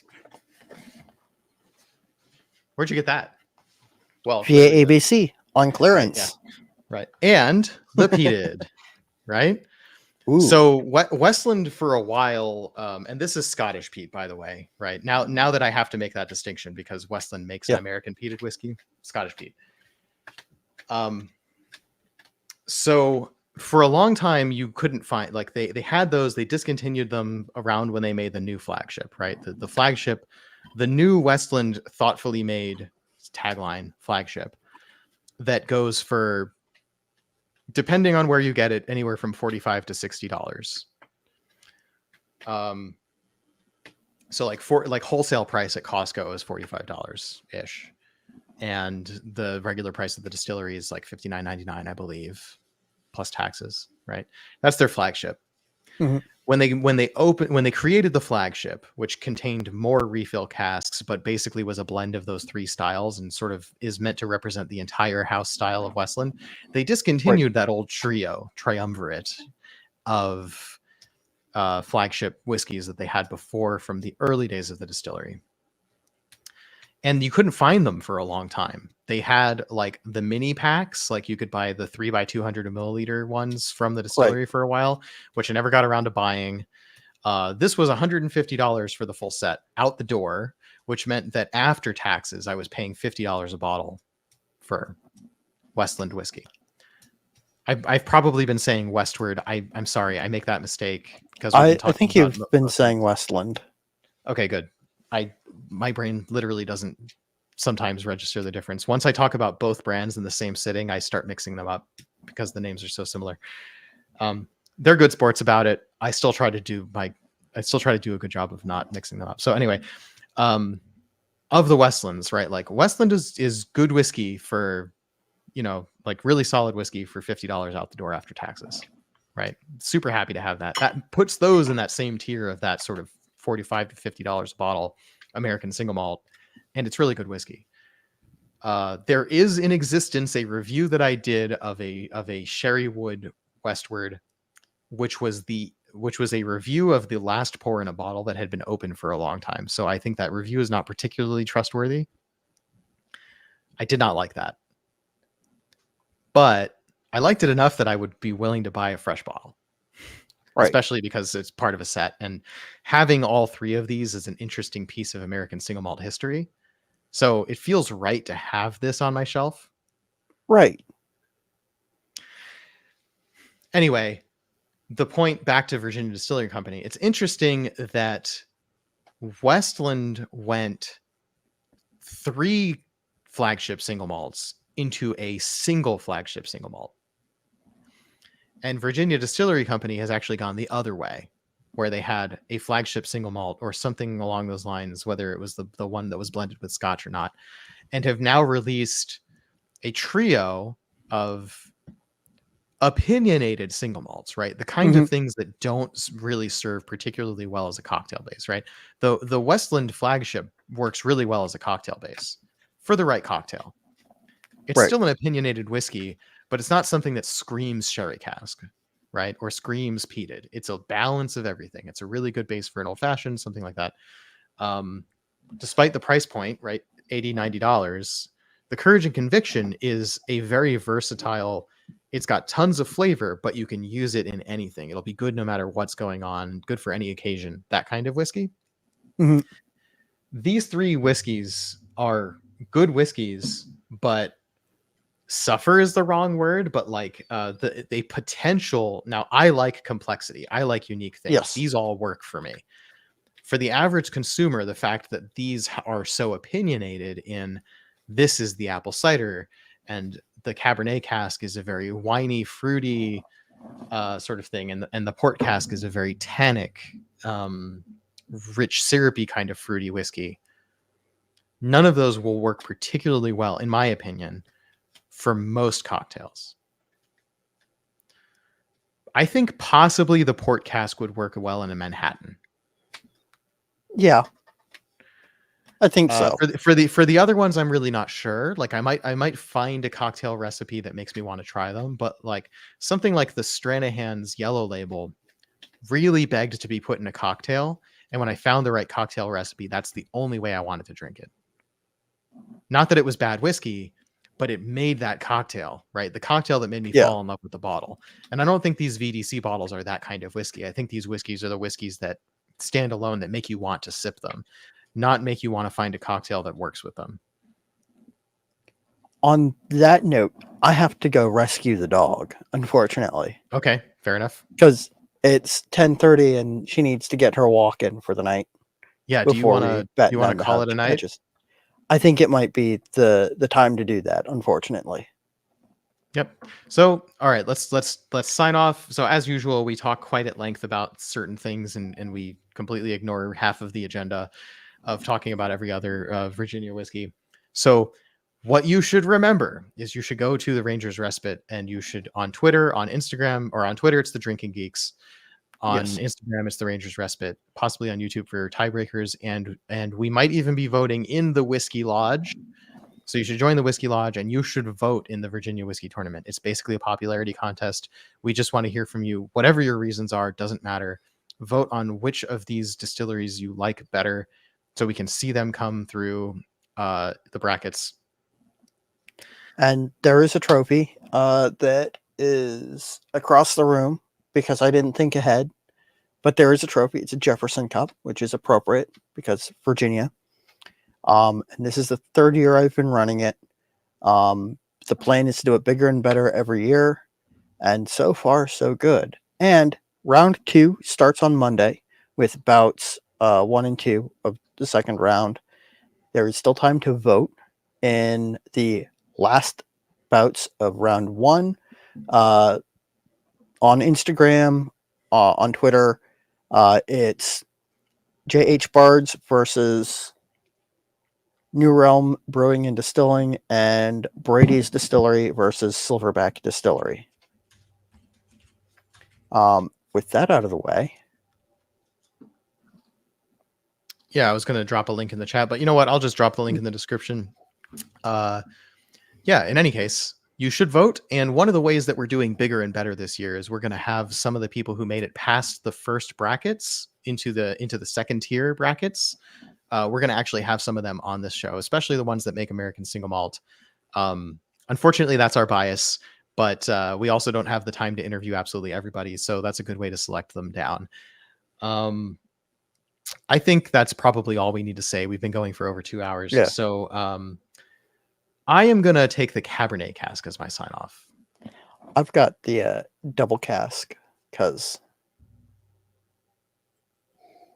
darn good stuff. You know, I was very tempted, but like I already said, I was going to set that aside. So out of the stuff that we're actually covering and reviewing today, fresh for the first time, Cabernet Cask is my favorite. I really like coming back to it.